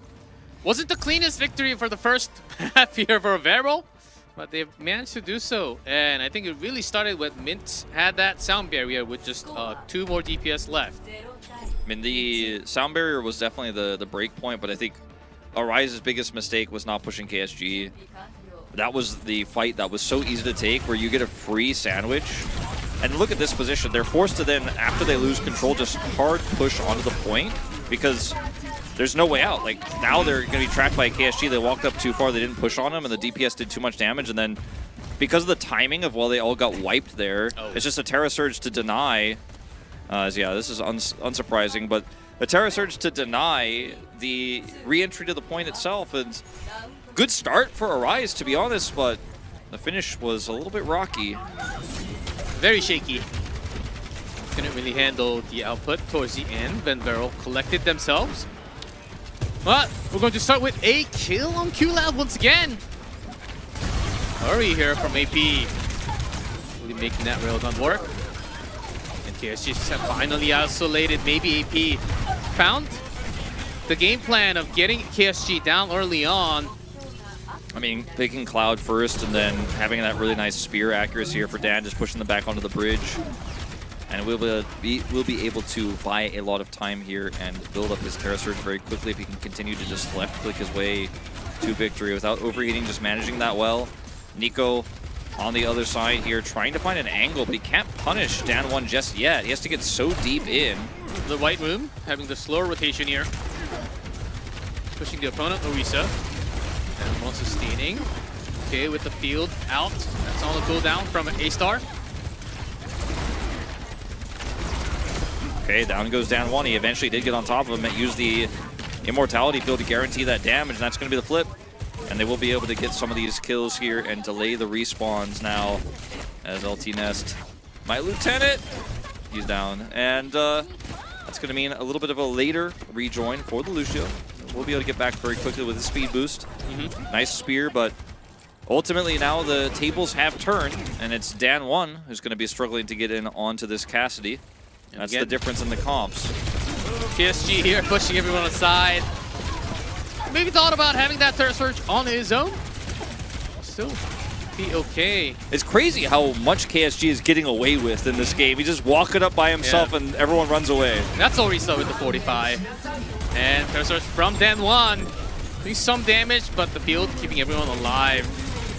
And Dan1's getting isolated, taking too many bursts on himself.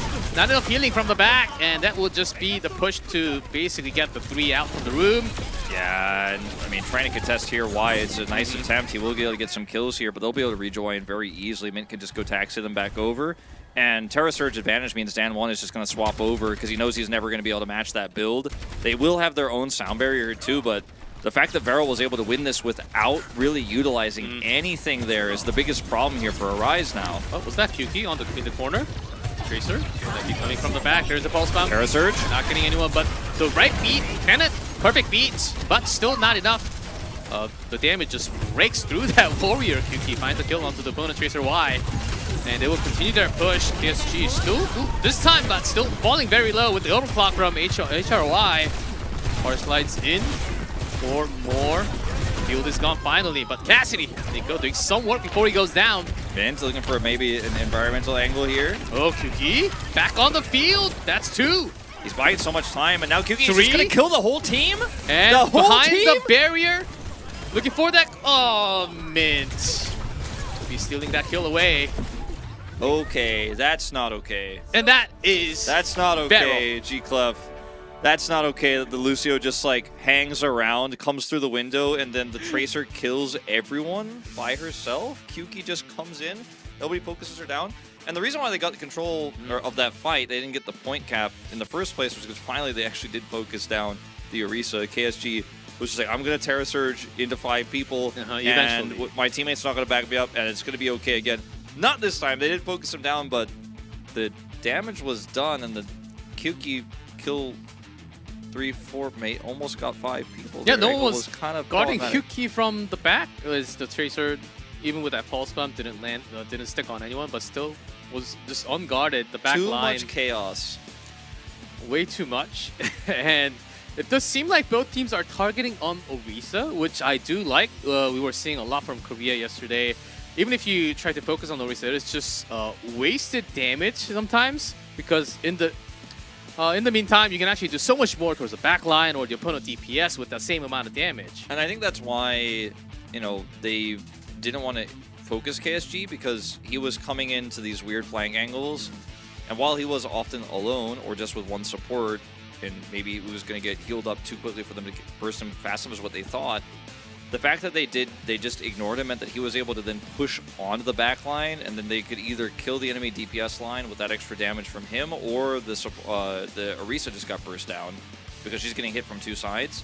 So you have to be willing to say, yeah, it's going to take a long time, we're going to lose cap percentage, and let's kill KSG and force their DPS to actually chase us down. But they weren't willing to do that, and I think that was really valuable for Varrel, that they were able to just get away with that. As we are going to go to Midtown, as was mentioned, picked here by AP. Based on what we've seen so far, I wouldn't be shocked if we saw Orisa here again, but I don't think it's necessarily a must pick for this map. Yes, I do hear that the map is getting loaded up real soon as we go to Midtown. There were some moments from AP, which is starting off with some headshots. I think that was realistically the only times where they were able to get some control flip for them. If it was 5v5 clash, I think Varrel just had it all the time with control. And Cloud getting picked a few times kind of uncharacteristically, that was a little bit... They would tighten that up a little bit, But for KSG was never really near that support, so you don't really have your extra layer to guard yourself from the opponents. It won't be the same as we're moving into hybrid. Midtown will be the map. Let's see if Varrel can run this forward and bring us to a 2-0 or AP. Finding themselves and matching it with 1-1. Let's go into Midtown hybrid.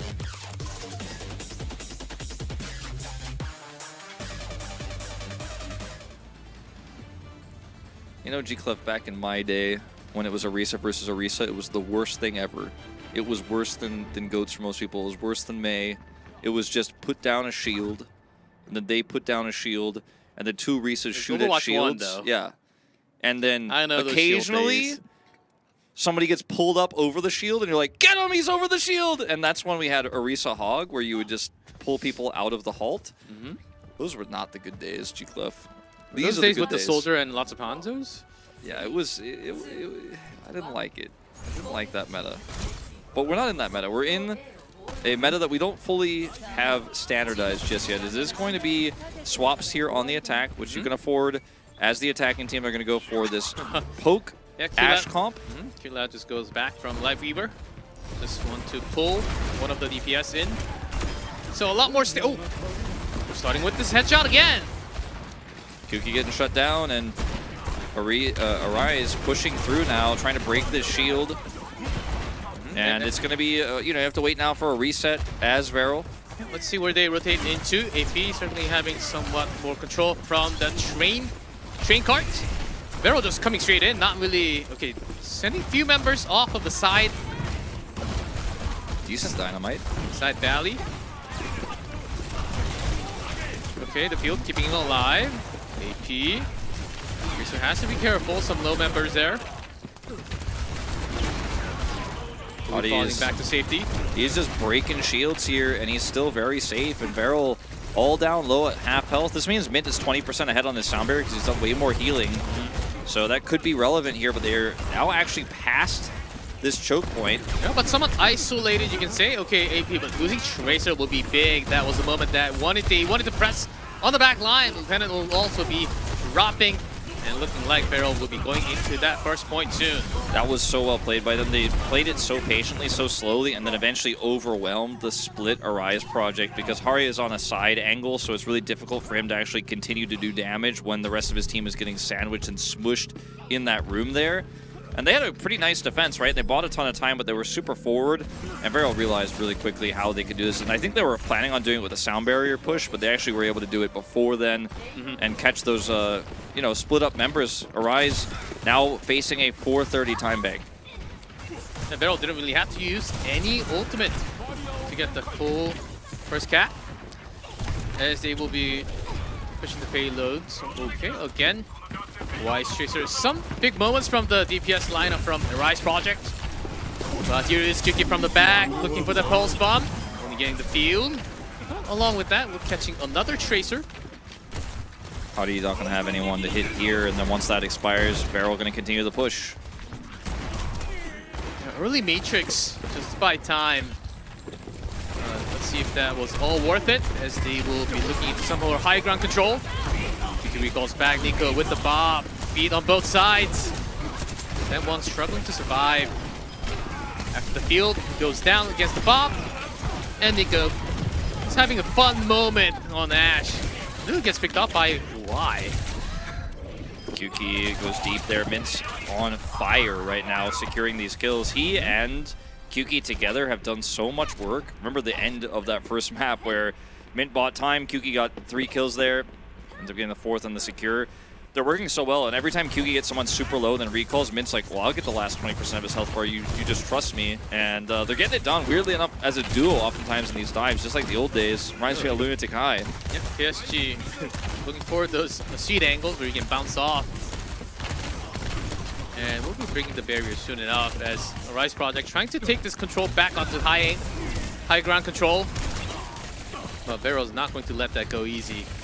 Y poking from the side to put on some more pressure, but there is Kyuki responding back, controlling that side room back for himself. Flux onto the sideline, catching a few.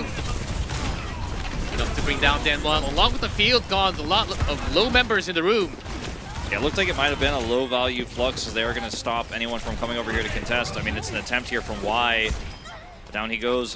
The Flux looked like it might have been low value, but it eventually forces out the Immortality field, and they just focus down the field and then kill Dan1, and there's just no way for anyone to actually stop that follow-up. It's just too fast, too swift. Now Kyuki going to look for a Pulse Bomb here on any unsuspecting member to walk through. Just get backline access, maybe force another Immortality field, or maybe get a kill. That rotation, and Kyuki does find an assassination onto that Tracer. Having one back to that pulse bomb onto the barrier. At least forces the Mentality field, and NiKo gets a headshot out elsewhere. There's so much pressure here from Varrel. I mean, Kyuki is doing it all almost on his own, but NiKo on the cross is getting those secure kills, and I mean, we're just at a decent time bank here now. Sound barrier might have to be used, actually, but they want to save it for the end if they can. But even Hadi is struggling to get this long-range hits, or the long-range line of sight. And with the Once beats, again. Yeah, Lieutenant down, so no beat available for AP. And this would be a big push. Almost towards that 3-point. Kyuki, he's not even destroying the field.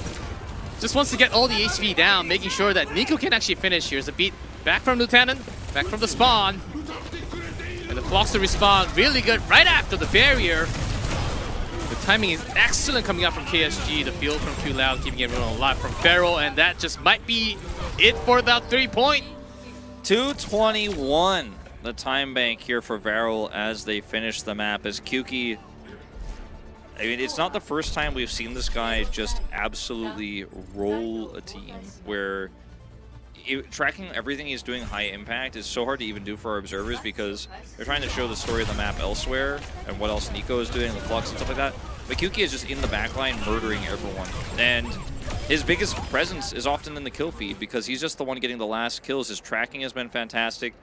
And sometimes you're seeing, yeah, it's a big play, but who's securing those final blows? Who's making sure he has the follow-up damage? It's QQ every time. Catching Y on the flank there as well when he was sitting on the angle, just 100-0, one-clipping him. The enemy Tracer, but that shouldn't be happening in an ideal world for Arise, even if you get caught by QQ. Shouldn't be losing Y like that, but they did.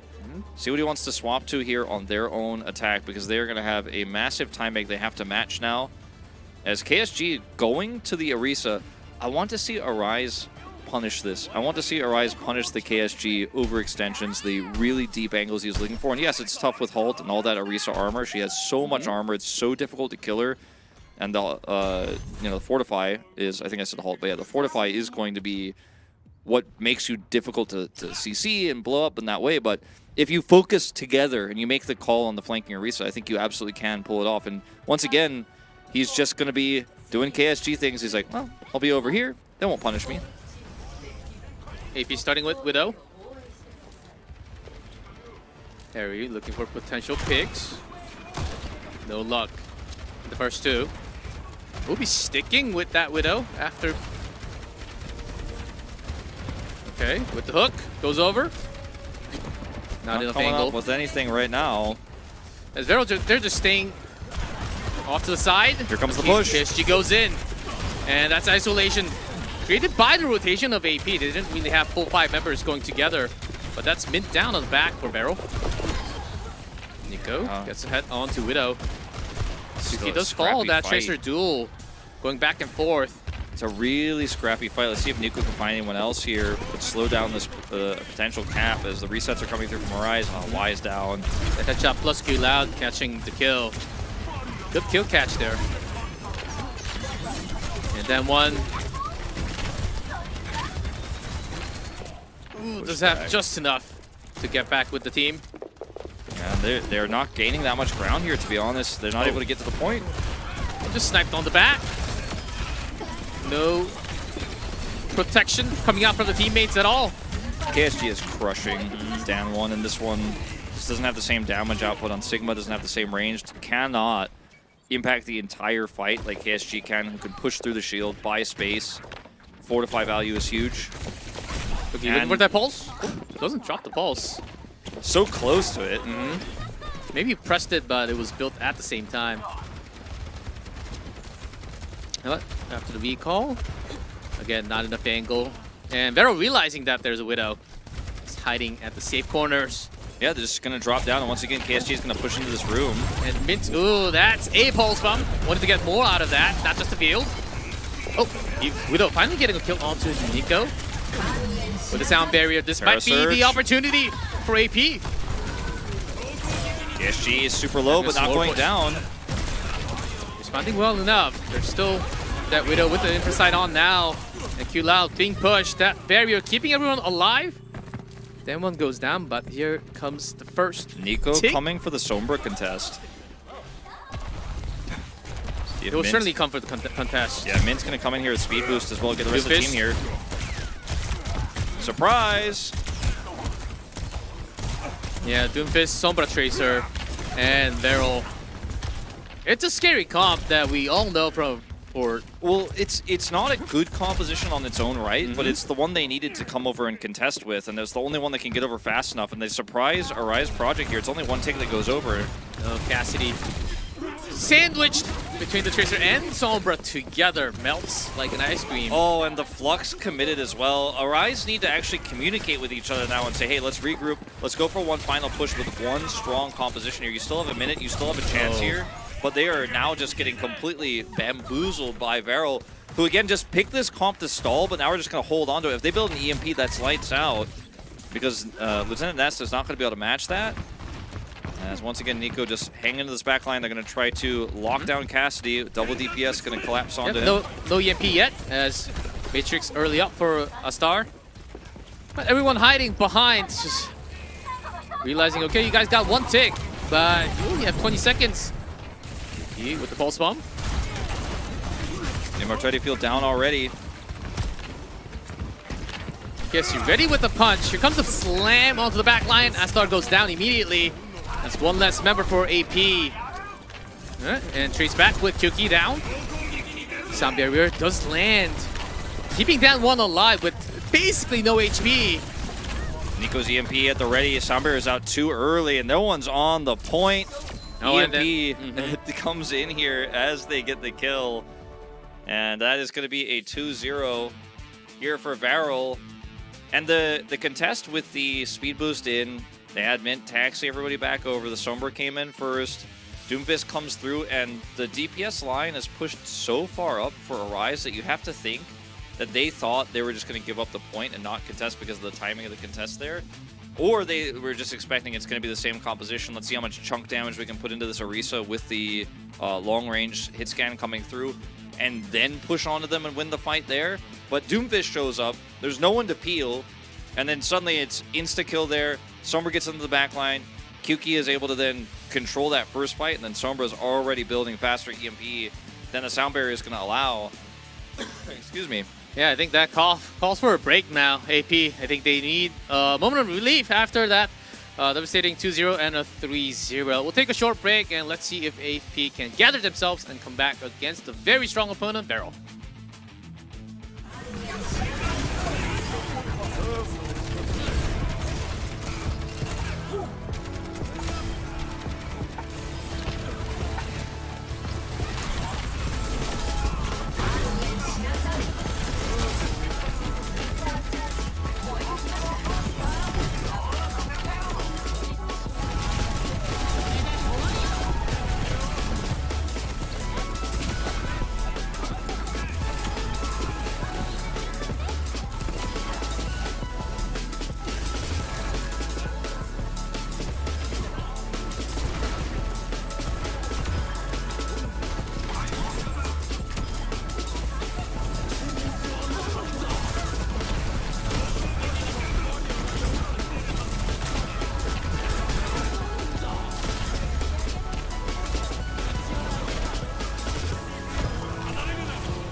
I think it's time to blow this scene. Get everybody in the stuff together.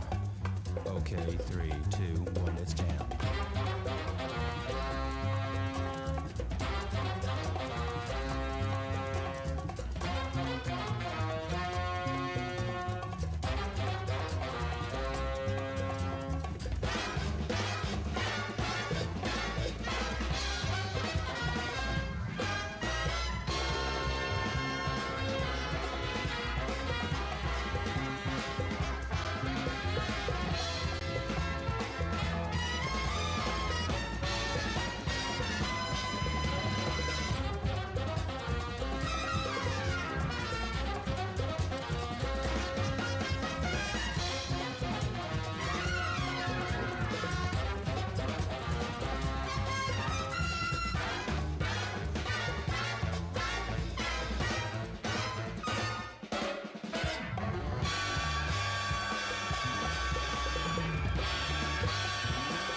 And welcome back, everyone.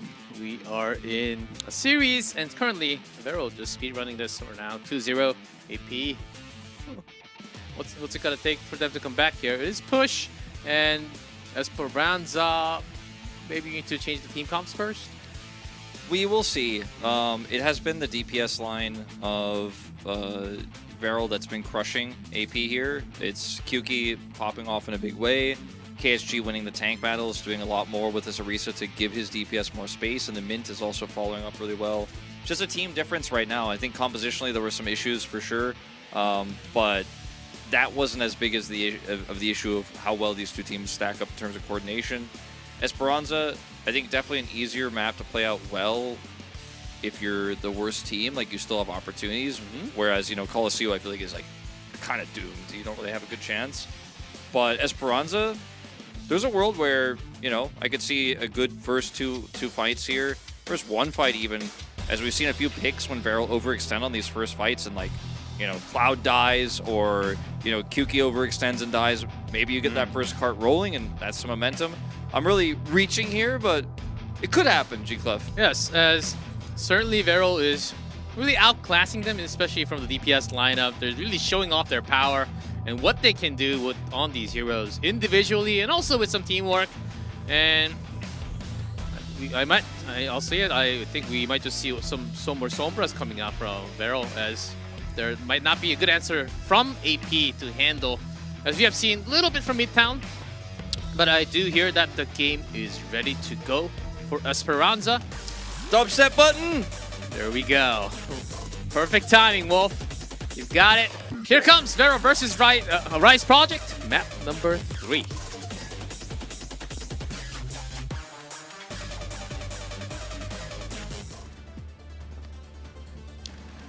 How did you know? The dubstep button was coming? I know things. Yeah, you're the one pressing the button. I'm not the one pressing the button, I just know when it comes. Sometimes it comes early, sometimes it comes often. But in this case, it just came right when it was supposed to.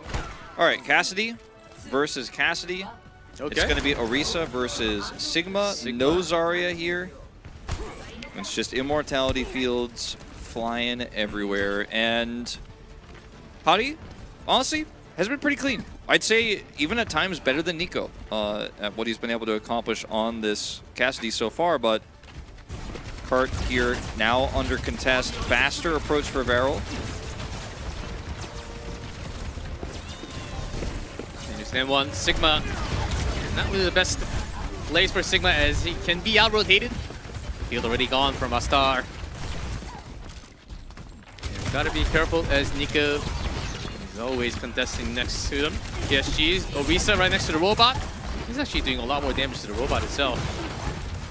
Nico rolls to the side. Whoa, gets Astar left alone in the back, as Kyuki was also harassing.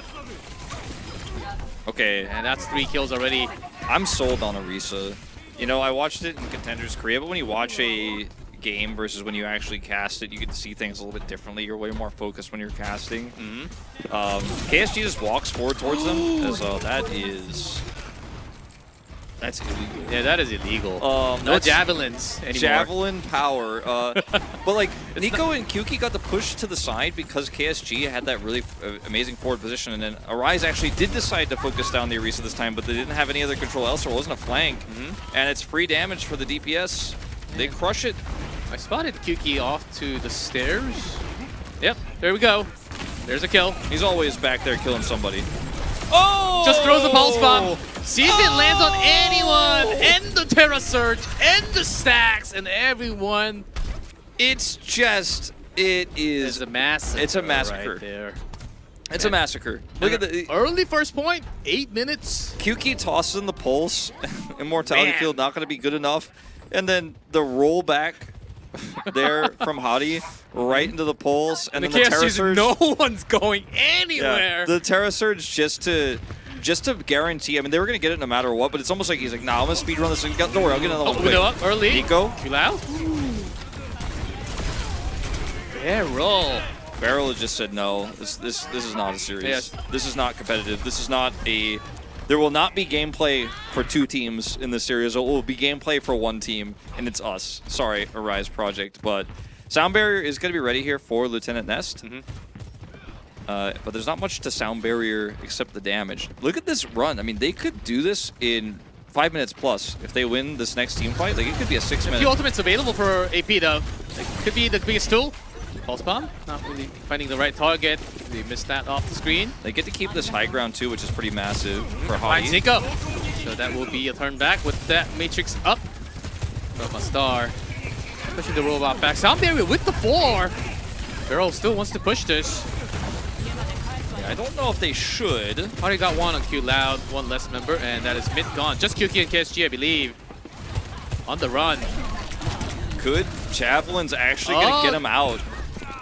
And QQ in while No he's way. escaping, he actually finds a kill. And then somehow. actually KSG comes back and helps finish He's him still off. alive? There's no way.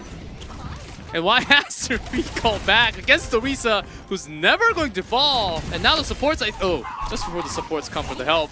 Yeah, I mean, he's not that tanky when he doesn't have his armor, but he's still very tanky. But the point is, he got 80% of his next Terra Surge. It's 110 They traded meters. sound barriers. It's 110 meters on the first push. God. And I just don't see... Okay. All right. Okay, pulse bomb. Grenade from Cassidy. So anyways, I don't see any way for Arise Project to win the upcoming skirmish. And now Hottie at least trades one. As Kuki goes a bit deep. But like I said, Mint's always got his back. Every time he goes too deep, he'll get the finishing blow there. And now we're moving back the cart. Yeah, Mint's going all the way back to get those DPSs Let's see with if the speed. KSG and Kuki can just wipe him on the next fight. What do you think? You think there's a chance? I don't think they do it. 2v5? I don't think they actually. Well, I mean, it's gonna be a 5v5, but they're gonna be the main characters. Okay. I don't think they win off this next fight. I think they're just too outnumbered. The Flux is gonna be there. But I mean, I'm just asking because I think Varrel has cheated the game too many times this series. Yeah, with the Flux and Overclock, because Henry has been having some good moments with the Sojourn. But KSG ready with the Terra Surge now. There's a push. Had that initial pressure. Okay, Flux with 2. Good No one goes immortality. down. Okay, here comes the Overclock right after. Perfect timing. But Q Loud with Kuki.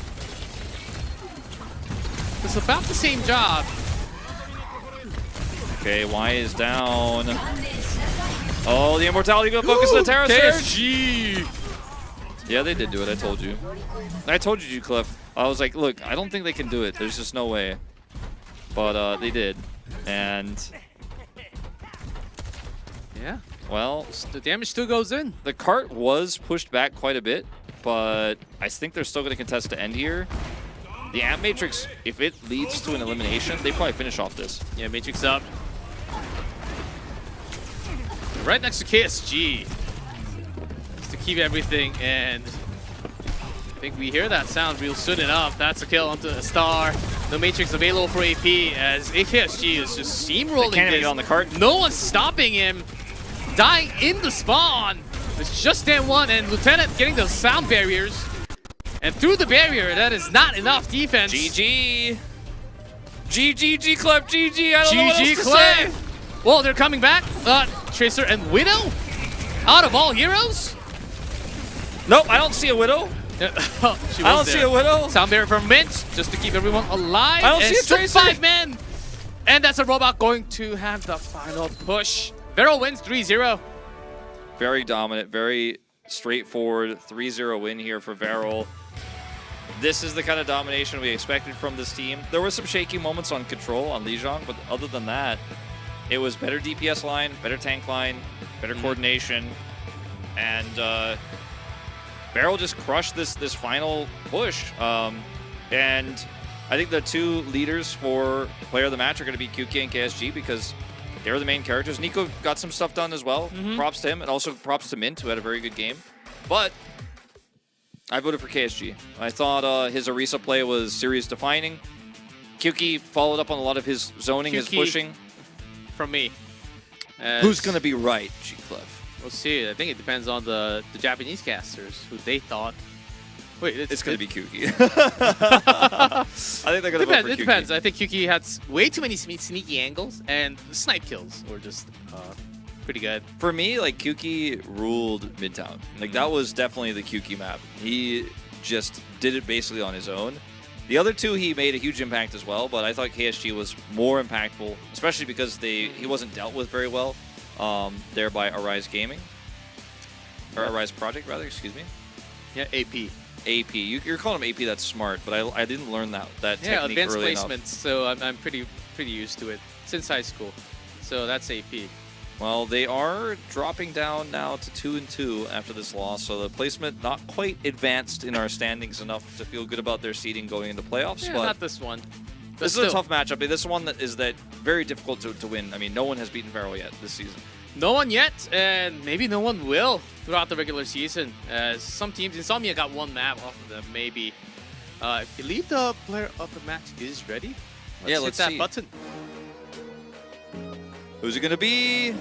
From Varrel. KSG voters rise up, Wolf. G-Clep. KSG voters rise up. I'll get down. I just increased my chair height slightly. Okay.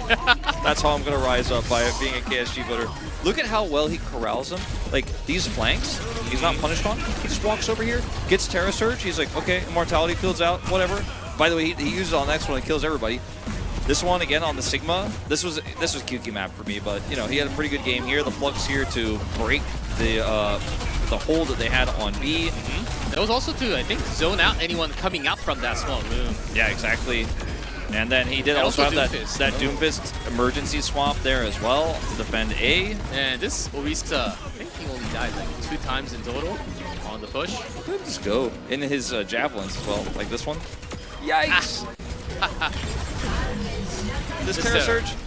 Oh, it's ugly. It's ugly. It's actually beautiful. I'm lying. It wasn't ugly. Unless For the you're opponent, yeah, unless you're in. a Rise fan. Oh, yes. Oh, you're right, KSG.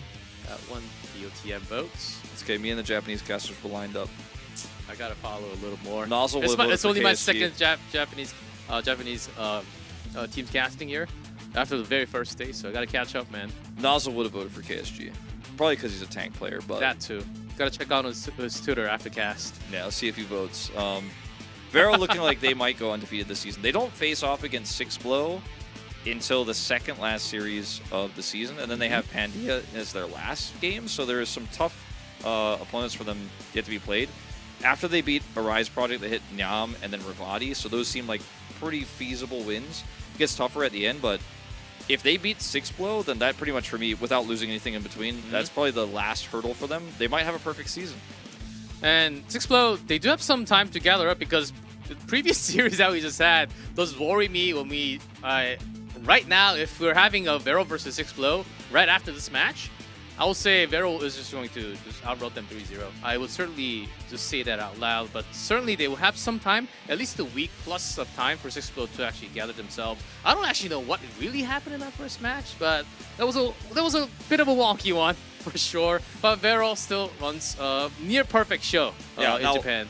Next series should be good. Do not miss this one. Insomnia is actually on point right now. I don't know if it's going to be a close series, but it's going to be very fun to watch Insomnia. I'll tell you guys that much. All right, when we come back, we'll have that matchup. We will take a short one. Don't go anywhere.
And welcome back everyone to OWCS Japan. We're going into our final match of the night. I'm G-Clef, Wolf here, as we have Insomnia versus Hayabusa. I know you were casting a lot more of these two teams than I was.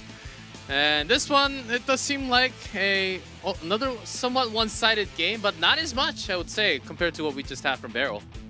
Yeah, I don't know if anything will ever be that one-sided again, but it might be. You know, looking at some of those upcoming games for Varrel, they do play against Nyam Gaming later on.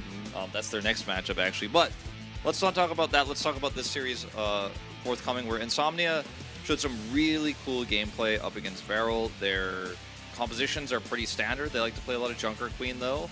And Hayabusa, I think their DPS lineup has been a big weakness so far for them this season. So that's my biggest concern here with what we have upcoming, because Undersea is kind of out of control. As you know, here are our results so far: 3-0 for Varrel, as we were leading into. But the past is the past, and the Inoptrix is the Junker Queen player here for Insomnia, and he's pretty good. Godsum plays Diva. Don't know if we're going to see that today. Yeah, Godsum plays some Ramatras and some other heroes, but they really fill in each other really well between the two tanks. And except for that, Daisy, Undersea, Daisy, and Blinkaru will be the lineup starting roster for Insomnia. Yeah, so Undersea was playing the Echo, Daisy was playing the Tracer last time around. We'll see which one of these players is going to end up picking up the Cassidy today. If that does happen, I imagine it'll probably be Daisy, but yes, time will tell. And Blink is an insanely good Lucio player. I really like this player so far this season. This team could go places. This team could be a potential dark horse for winning the whole thing. Yes, and like last year from the contenders, we were, Unknown and I were saying, is Nico better or Daisy better at Tracer? That was one of the debates that we had on cast last year. And on the other side, here comes Hayabusa Gaming. Yeah, Langley, Bellaboo, Sander, and Jin. And Fregre and bench for now. Yeah, Fregre, he also played DPS earlier this season, was playing Sombra, so listed as a support sub today. We'll see what ends up coming of it later on. This team plays a lot of Wrecking Ball. Bellaboo likes to play it, but it hasn't really been finding a ton of success. Bellaboo is a Korean player who wasn't able to have a extremely successful career before we moved into the OWCS system, but I think he's got a lot of potential. One of the stronger players on this roster, but... Oh, Wolf! We got Nepal and Blizzard World. When you said "Oh Wolf," I thought maybe it was going to be Ilios. No, not that far. But hey, we've got some decent, yeah, no, you know, for diversity, like Nepal going into Blizzard World, which we haven't had yet today. It's not Coliseum, so I'm about that. And then New Junk City for the first time. And then if we get to it, it'll be Rialto, not Circuit Real, for the final map. I don't know if we're going to get to it. If I wouldn't predict it, but I would love to see it. Yeah, I would love to see the fan predictions too, because we've been having it for the past two matches. Yeah, we'll see it after the first map. What where the predictions are lying. I'm gonna guess about 80 to 90% Insomnia. Okay, I would say, was it 94 and 95 or 95 and 94? First two matches. Yeah, very, very one-sided. Two of the best popular and strongest teams in this region, so unsurprising. I think Insomnia definitely a little bit more of a rising star story here, as the bans are on Samoa and or Samoa. I always call it Samoa for some reason. That's a weird thing that's in my brain that I need to fix. Samoa, yes, Samoa, Mauga. I just paired them together, and the Ilios, it's a home buff for Mauga basically. Ilios is permabanned. Nepal is a great Junker Queen map, and you know what? We have a great Junker Queen player in the Inoptrix who crushed on this very map against Varrel last time around. So my expectation is that's what we're going to continue to see. Yeah, if we get into like Sanctuary and the other maps, some certainly can be beneficial for the Junker Queen player. And first Nepal of the day. Actually, I haven't seen Nepal for a long time, and I do hear that the game is ready.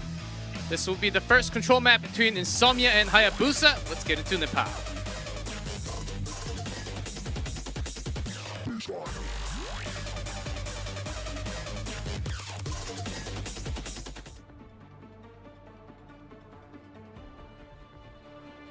Neonoptrix on the Junker Queen.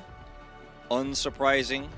And they like to run the Echo Tracer. Underseas Echo. Very strong pick. But they also could play Mei. He's not going to play Mei. He has played Mei. I like how you volumed down on Mei. So that no one can hear you. No, he did play it actually with Reinhardt. That is the thing that they do, but they will not be doing on this first point of Nepal. But on the other stage of the Nepal, certainly Mei.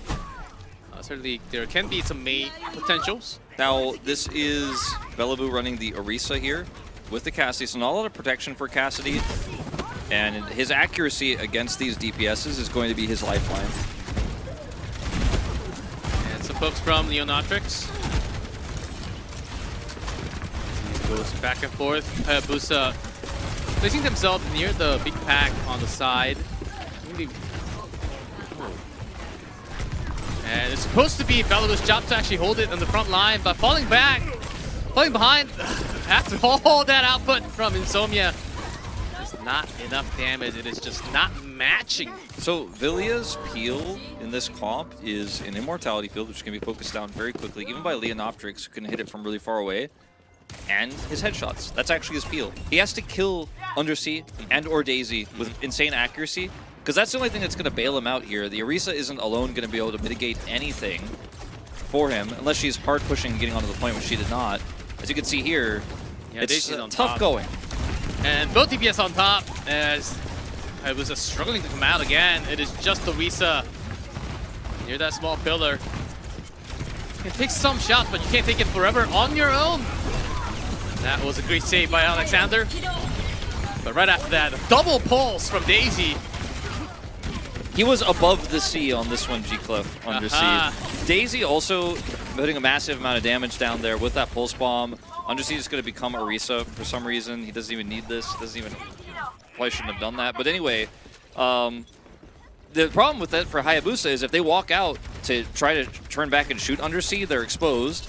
If they don't walk out, then they're stuck in the choke, and time is ticking against them. So catch-22 situation as Villia is going to push out here now with the rest of his squad. Let's see if he can find line of sight. Rotation here with the Matrix up, and Insomnia immediately backing off. Undersea can't be caught with that M-Matrix. Cassidy still very strong and responding with that. Here we go, rush. And everyone just diving in. Oh, good push from Bellaboo, but the entire team already fell down. Yeah, it's going to be a little bit of a delay on the respawns here for Hayabusa. Leonoptrix getting picked could have been important, but ultimately it won't be, as he's going to be able to get back to the point here first. And even contesting is a challenge. Hayabusa have no ults, no sound barrier. Yeah, Bellaboo just switched to Doomfist. So Langley might be just getting that immediately gone. An early beat from Blink, making sure no one goes down, securing that 5v4. Daisy, a close one there. And Jin not ready with the beat. Julia with the Deadeye. Can't catch anyone. Yeah, Rampage just to secure and make sure, and that will be no one else touching the point over time, and Insomnia grabbing the first. Easy win here for Insomnia. And this is what we expected going into this series. But just outclassed in terms of playing the map. A little Zero coming over, as you say. 99, 100 to 0. Clean plays. This moment here in the choke, where the immortality field is forced early and then Daisy gets the double with the pulse, and the follow-up is unreal. That was probably the coolest part of the map so far. Definitely not if you're a Hayabusa fan, though, because they just had no agency whatsoever. Leonoptrix going to at least hover this Orisa for now, moving into our second point. I don't know if he keeps it or not, as it is quite strong here. Push people off the map. Can force a lot of neutral fights in these chokes, especially if you win the fight, then control the choke point of the enemy entryway. Junker Queen, great for that as well, as we've seen from Leonoptrix in the past, but he is going to match the Orisa. Bellaboo actually swapping to Sigma, and they will run the Sojourn in return. Yeah, not a bad choice when you're fighting off to the side, but immediately picked off from the sound boost. There's a rush, and they're forced off of that safety zone of that immortality field. And once you're off, you're just getting chased. Yeah, and the healing output of the Kiriko plus Lucio is just way higher than what Jin is going to be able to do on this Zenyatta. Yeah, the Batiste healing output is quite large, but it's not enough when you end up getting picked in a choke like that. And now, Insomnia can just play super far up, and Villia, he's not going to be shooting enemy heroes very often. He has no LOS. Look at him, he's like, this is not a fun time. Yeah, there's some healing, Alexander Jin, but there's no Lucio from Hayabusa, and Sigma's very slow, so Insomnia pressing on that speed button. Again, here comes the big dive, and they already got 3 kills. I don't know about this. Langley Villia does respond back this time with a few kills, but we're really talking Orisa Daisy. Though, weirdly enough, even though he got crushed on the Cassidy in the last game, and I think that's why he's trying to swap the Sojourn, I actually think this is a better spot for Cassidy because you're going to be fighting up close and personal. You're going to have more peel directly. It's harder to get access for Insomnia to that Cassidy, whereas the Sojourn is never going to be able to get value out of her extra range and her railgun if you fall behind on the point. So he's just really not able to do a whole lot. Langley, see what he can find. This Kiriko rush. Langley with that rotation, looking for that pulse bomb from the back.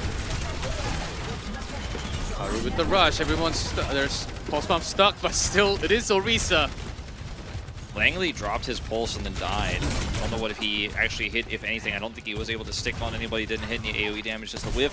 He's turned on and killed, and that's 67%. Yeah, and again, Insomnia with the push. And Hayabusa just simply cannot respond. I mean, whenever there's a sound boost, like speed boost like that from the Lucio. He could practically Terra Surge the spawn. I think he's just going to wait here. He's just going to wait here for it. No, Villia knows. Everyone knows now. I mean, unless Langley can touch the point, this is done. And yeah, he's 9%. Being tracked here. Blink is looking for him to make sure he can't get on it. Yeah, Matrix up. Last desperation touch. Undersea's caught. And even the Transcendence, someone touched it before overtime, and that is 2 kills. And a final flip. Still having, I believe, 3 up. Power Blake, Leonotric, they're up somewhere. Yeah, now, finally, we get to see when the ball is on in the other side of the court here for Hayabusa what their defense is going to look like, because Malibu is going to have his own Terra Surge here, but they don't have ult advantage. And they're already losing control of neutral, like, instantly here, before it even is really under their control. Trying to catch Malibu, booped into, okay, the Terra Surge. He's down. Was isolated alone. And can't really have anyone else. There's no speed boost like Lucio from the other side, who just had the sound barrier. Undersea's down, though. Langley, once again, has to be the one to touch. Not too many things that you can do alone as a Tracer. Here comes Malibu. Doomfist. Immediately pinpointed and gone. And that will be overtime. No one else touching from Hayabusa. Insomnia takes a second. 2-0 here. One small window for Hayabusa. One tiny opportunity. But they couldn't actually get control of the choke. They weren't able to group up and have enough. I think they lost one member when they got the cap and ended up winning that fight. Couldn't regroup. And then it just instantly the opposing Arisu, Leonoptrix, who actually gets there first, makes some more impactful play. And if this is what control is going to look like, I do not have high hopes for Hayabusa's chances going to the next 2 maps of taking us to a 4th and potentially 5th. And there's also Insomnia just instantly knowing the opponent's team comp and says, okay, you just have no speed. And Sigma can only kind of block one direction at a time.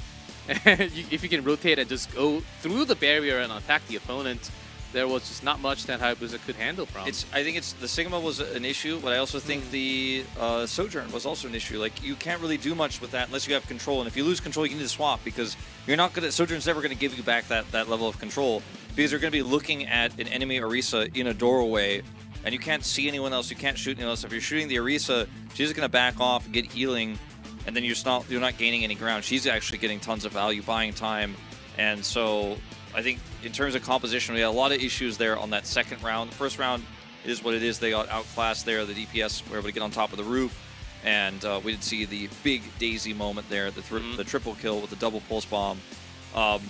We're moving on to, I believe, Blizzard World for this one, so yes, this should look pretty different in terms of compositions here, and maybe the Sojourn can actually get value. Yep, Sojourn, I think, was there to pick up the Echo Undersea's Echo was having too much power in the very first. Even in the Sanctuary, which we do see Echo sometimes, but because we're fighting inside, not as many. And I think that's also the reason why you were mentioning Cassidy on the other side. But at that point, I think it was just way too late. And maybe too many opinions, too many communications going on with the teams. Like, what do we really do? Do we really have an answer? If you really don't have it practiced, sometimes you just can't come out at the time. So Godsim, he is coming in here for Leonoptrix. We saw this last time around on Midtown where he played the Diva.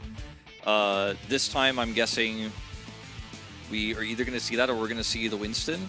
As Wrecking Ball has been used on defense a little bit on this map in the early days of this season, but I think it's really fallen off. I don't think that's necessarily the game plan. Yeah, for A defense. And maybe, you know, Bellaboo likes his Wrecking Ball, so maybe he will go for it on that first A defense. I don't actually remember who's attacking first, but we'll bring it back up in a moment. But at the end of the day, I hope he doesn't think that Wrecking Ball is going to be the answer right now in this meta, or they might just get outclassed. So it is Insomnia's defense first. So if they get a full hold here, it might be a really fast map going into the second one. Yes, on the same line as Hayabusa, if they really can't get a few ticks off of them, it's going to be very hard. As it might be just similar team comps coming out from. I don't really see a need for change for Insomnia here. As first point, Tracer Echo works perfectly. Maybe a tank, as you have been mentioning a little bit, but I think Orisa just works fine, even with the change. They can also play Doomfist Echo Tracer here. They can play Junker Queen on A if they want to play back, if they want to play on the point itself. It's a little bit riskier. But, I mean, they're good at everything there is to play here on A defense, so I massively favor them. They're the stronger team. This is going to be a tough one for Hayabusa. Let's see what they've got. Let's see what is possible for Hayabusa. They got to go get maximum out of Insomnia after that control. It is Blizzard World for the first time of the day on our last match of day number 1 here from Japan.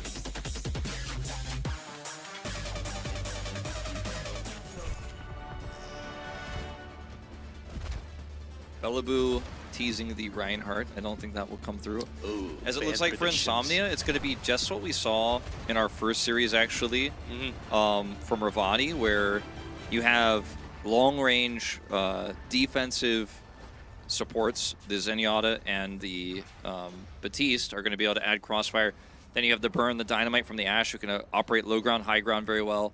And then, in this case, it's going to be Undersea playing the Echo, because he's super good at it, and it will be able to obviously offer a lot of damage in conjunction with that Dynamite and Daisy's damage. And let's see what Hayabusa decide to do if they want to swap off of this themselves. I think this is definitely better than Doomfist into what Insomnia is running.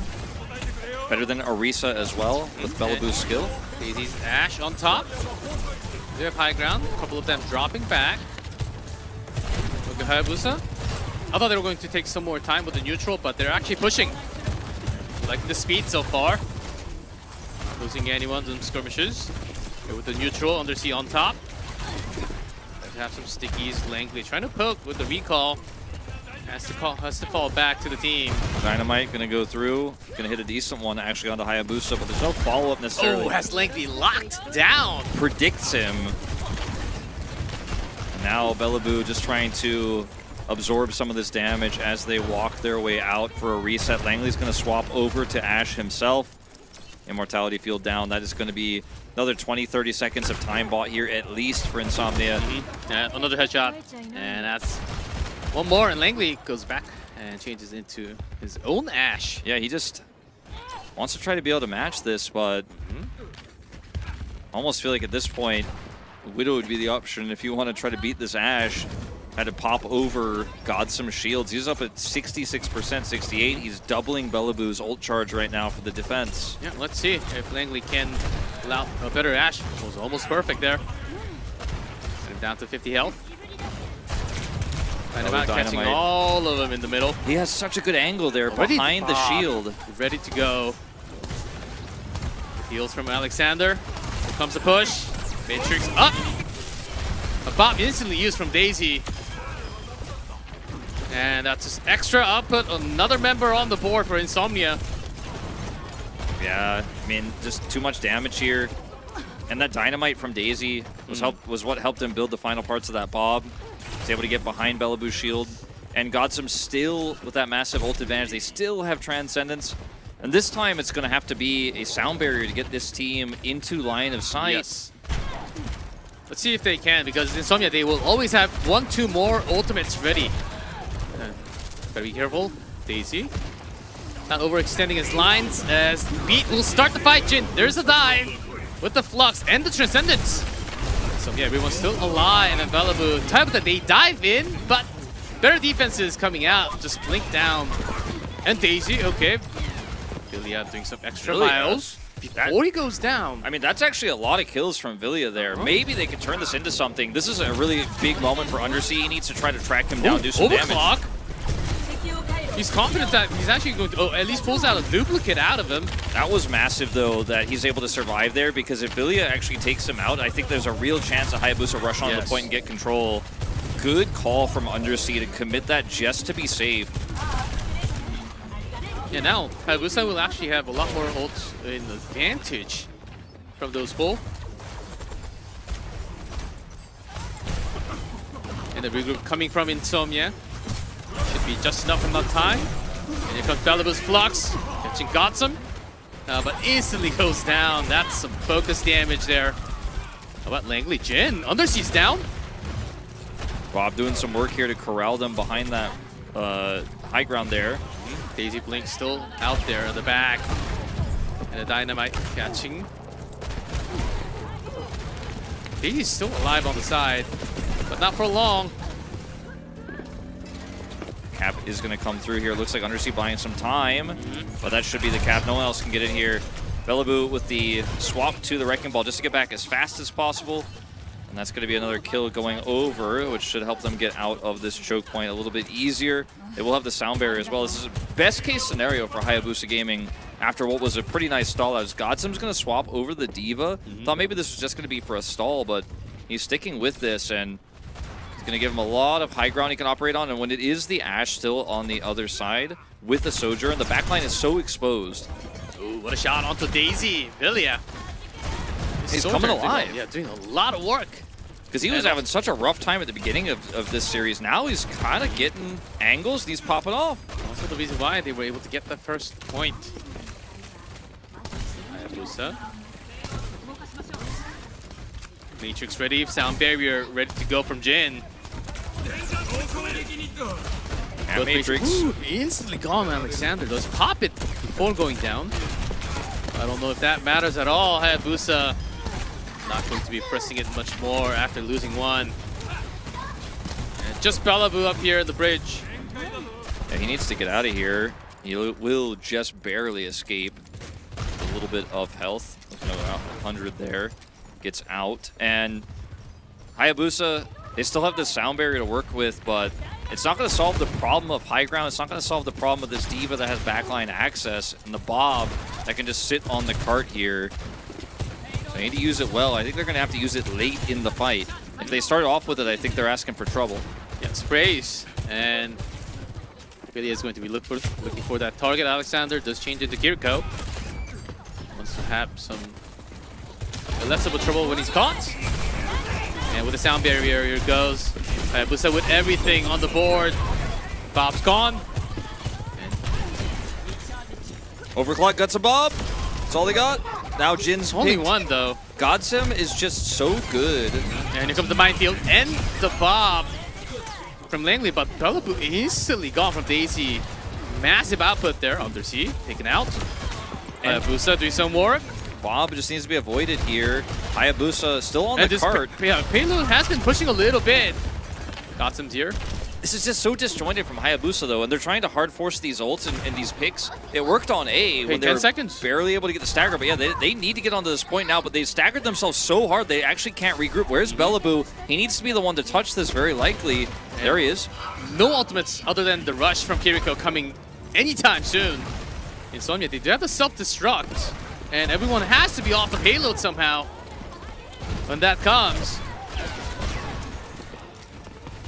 Bellaboo just trying to operate on this. Alexander going to toss the rush. And really staying close to the payload down. Insomnia having the high ground control, doing some poke. Here's Daisy with the Matrix. Blink all the way to the back. That's a kill from Karu. And just enough. No one else touching at the moment. Malibu just trying to juggle with Villia there and wasn't able to manage it properly. But they just didn't have any control. It was a pipe dream to hope they could ever push through there. They were just trying to buy time for the inevitable. But at least Hayabusa, they got A. They pushed 100 meters. You know, this is better than I expected. Daisy just so predictive with his crosshair there of where the enemy tracer would pop out. Daisy has been popping off. He's definitely the front runner for me for player of the match right now if they do end up winning it, as we expect. But let's see what happens as we move into Insomnia's attack. Because Godsum, he played the Diva when he was able to get backline access on the defense there where she can float up and down high ground. They knew it was Sojourn and the Ashe, so very difficult to defend against the Diva. And once again here, if he can find the angle, play it slow, and then get up there and push them off the high ground, then his DPSs will have free reign on the point. So that's the expectation. He's got it locked for now, and I think that that's what we're going to see. Life Weaver from Blink. Maybe they will have a Widow poke just for the opener. Hayabusa. Let's see their comp. I'm gonna miss Sigma. Still no Lucio. Sigma, Cassidy, and the Sojourn. So you only have one immortality field, and you have a lot of ways for these DPSs to get blown up. Again, your best peel here as Langley is going to be you headshotting the enemy Echo as she flies over the top and tries to beam you down. Oh, after checking the team comp, immediately changing back. Karu and Undersiege back into Sojourn. Oh, no Echo. Actually thought the comp was pretty good. I thought it could be deadly with Sojourn plus Cassidy. Good shots. Okay, there must have been some rotation from This Daisy. is not a comp that's going to win very quickly unless Hayabusa makes some major errors. Daisy's forcing them off of the high ground. He gets away with it too. It's going to get to that Mega. He's stealing all those heal packs, and Bellevue. Somewhat of trouble. Hayabusa just off the point. Like, this is just a free cap. I mean, Daisy did it all by himself. He just went up there 1v3 and pushed him off. Yeah, pulling two members back and keeping himself alive. Bought so much space for the rest of the Insomnia. One-man army, man. He just comes in there, they jump off the high ground, and then Godsum pushes up and cuts the team in half. And then they get the 2 kills after it's already a foregone conclusion. Those kills weren't really the issue. It was just that Hayabusa just gave it up. They basically pulled the white flag out the second Daisy went up there. One-sided affair here. Yeah, even Karu looking for some sweet shots. But contesting as the payload will slowly push in. Yeah, here comes Hayabusa. Sort of tested down the stairs for a step, but if you overstep just a little bit, you are going to be a goner. Langley, Philia, both very low. And Godsum somehow got a kill. Yeah. Philia going down, that's half your damage. And high ground here already taken away. Like, where are you even operating now, Hayabusa? You just have to sit on the point, the capture point here, and hope for the best. They have a Flux. Yeah, all they need to do is hit that Heroes Arcade, and we'll be good to go for the second map as Insomnia ready to press the big button. There it is, Pulse. And gets Langley. That's Tracer down from Hayabusa. Jin ulting here. Still has Transcendence ready to go. That's under Overclock plus the Flux. Off of that payload, they want to push now and get this done. Transcendence just for fashion. And payload will hit the point, and Insomnia will finish off Blizzard World. 2-0 lead in this series. You know, they did end up losing control of A, but otherwise smooth sailing. And the attack was just so free. I mean, Daisy just walked at them, or blinked at them aggressively, and then recalled away. They lost high ground, that was that. And then Godsum just walked up as Sigma and took the high ground there on the second push, and there was just no contest. There was no fight. Maybe a lot of fear here, a lot of nerves. The DPS player's just not confident they can actually stack up to those of Insomnia, but Langley felt invisible this game, unfortunately, and it's going to have to be the craziest reverse sweep of the season if they are going to bring us back to 5 and make it an interesting one here. But I expect that that's just not going to happen, G-Club. It's not about comps, it's just about DPS diff and lack of high ground control here for Hayabusa. And we'll have that 10-minute plus break, and when we come back, we'll have the finish of the day. Let's see if Hayabusa can fight back against Insomnia.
Welcome back, everyone, to Overwatch Champions Series Japan.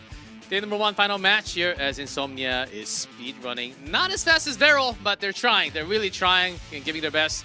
Hayabusa, some contest in the middle at Blizzard World, as we had Nepal, Blizzard World. Where are we going next?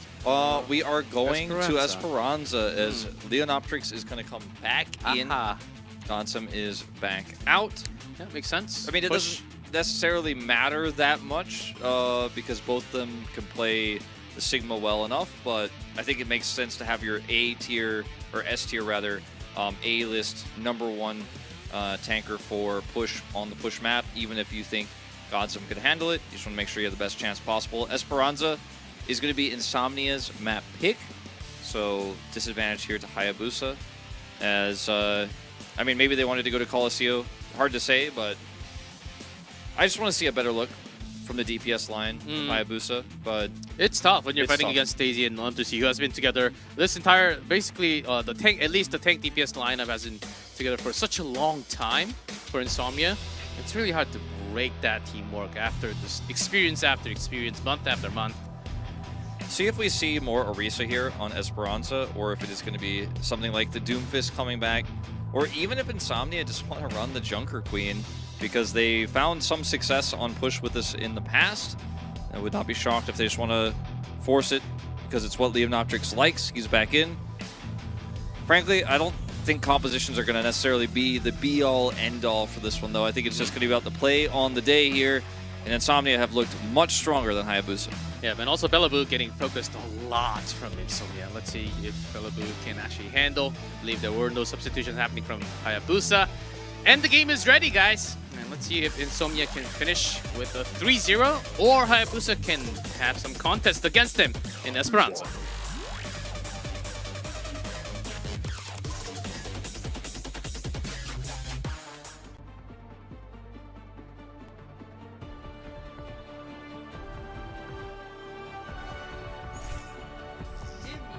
Leonoptrix flashes the Reinhardt. You love to see it. Respect. Antler, touring in Portugal. Don't do that to him, Undersea.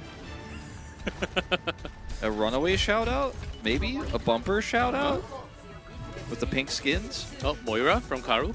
Nah, it's just gonna be Tracer, Echo, Orisa. Bellaboo is actually gonna run Ramatra, so that's quite interesting to see. I think very strong for the first fight. If they can hold on to the robot itself as it unlocks here in 15. Okay, I think this is one of the good places for Ramatra. I actually do like it more than the Sigma that we had, or the Wrecking Ball that can come out from Bellaboo. Some good pokes. Langley went super low for a moment. Stickies. Oh, Jin. That's a starter for Hayabusa. Massive to get Daisy off the spawn here. Starting the robot pushing. And this is going to allow Bellaboo to kind of hunker down on this point, as you can see here. He has good damage output at range, but it's so difficult to actually break. Nice try from Langley here. With the stickies. Had to recall. That was quite dangerous. So Undersea alone can take out opponents. So with the initial push, about 90 meters. But still, it was Daisy. It's Tracer, so it comes back really quickly. Okay, here comes Leonoptrix, pushing the Immortality field out. He's just crushing Alexander. And look at the follow-up. Daisy! Insane! In the meantime, Leonoptrix having the full trust on the team. Just has to go in front and keep on pushing. This is exactly how you play Orisa well, though. You just hard push into one half of the team and let your DPS just cut the other side to pieces. This time, Leonoptrix pushes into Alexander, forces out his Immortality field. He can't save his DPSs, and since they're running Sojourn, they're super vulnerable. And then Undersea and Daisy just dive the other side and blow them up. Then they rejoin, grab the cart. Now they've got a 10-meter lead, and it's growing. Yes, and it will grow only further. Filia wanted to get that kill. Very close. Undersea healed back up. And in the air, having all the shots freely. With the rush early on, here's Leonoptrix again, diving into smaller areas. Easy cleanup. And this might just be, I mean, you said was it as fast as the last one that we saw from Varrel? Well, we're getting close. We're getting close. We're competing with it now. As Undersea does have the duplicate as well. not required necessarily. Daisy just fighting elsewhere, doing 3-man's worth. They keep getting the recall out of the Tracer with the Echo from above, which is just a testament to Undersea's accuracy with the stickies, but also not a good sign for Hayabusa making this Echo, or rather making this Tracer Sojourn work. Yes, that recall is certainly one good tool for Tracer. If you don't have it, you just can't be diving into the back or the side. You're just vulnerable against all of those damage. Now, Bellaboo's going to have Annihilation here, and that's going to be, with the rest of their ultimates, enough to probably push Insomnia back. If they can't do it with this, they probably can't do it at all. I mean, you should be able to, as Hayabusa, regain control of this bot now. You're almost ready. Insomnia does have only 3 against the 5. Good rush from Jin first, and Villia. The overclock forces out. The Mentality Field blinks. Barrier not enough to keep everyone alive, but Undersea, Karu Undersea again. Well, Gonna pop all 5, but still with 3. They didn't pop all 5, but that's the problem. They needed to be the ones who were the aggressors. They needed to be the ones to set it up, but Bellaboo didn't have his Annihilation yet. They weren't confident enough to use it, or to use the Kitsune Rush to guarantee it. And so Insomnia strike first. Guess what they used? A single speed boost, and that was enough to win the fight. The Sound Barrier guarantees the win, but they still have a massive ult lead here, and they are just pushing to end. Bad sign. Bellaboo comes with Mauga. Says, I don't know about this. We just push. If you want to go all the way, I am also going all the way. Terra Surge. But everyone still keeping it together. Pushed all the way near the spawn. Bellaboo doing what he can, but eventually will be picked off. Better Mauga coming out from Undersea. And the cart was pushing. Nice little backdoor here to try to stop the cart from finishing, as Langley will recall out. Should be taken out here. Oh, but Sticky's right after. He's going to get taken out, but at least he stopped them from ending off of that team fight. So they buy a little bit of time. Yeah, just understanding these recalls, where the Tracer is going to recall into. Had that Sticky tossed even before that recall was pressed. Undersea is just so good, man. This DPS duo is I think, the second best in the tournament, to be honest with you. And here's Leonoptrix, who eventually fell for the first time on this map. Bellaboo still sticking with that Mauga. Let's see if we will have that cage built. Oh, this rotation towards the back with Tracer. Pulse bomb. Bye-bye. Langley's return will get Leonoptrix. Yeah, notice that timing. He had a full second to have that pulse bomb. Wanted to have that field gone early. Langley's dead, though. And that may just be the end of this map. They're on the bot. And 4 minutes and 45 seconds. People trying to get out of the spawn here to defend. Villia is going to have some line of sight. And they're still waiting for that cage fight ultimate to come through from Bellaboo here. But he's building it so slowly. See how many you can actually trap in that cage. 71% from Bellaboo. But really looking into that final push.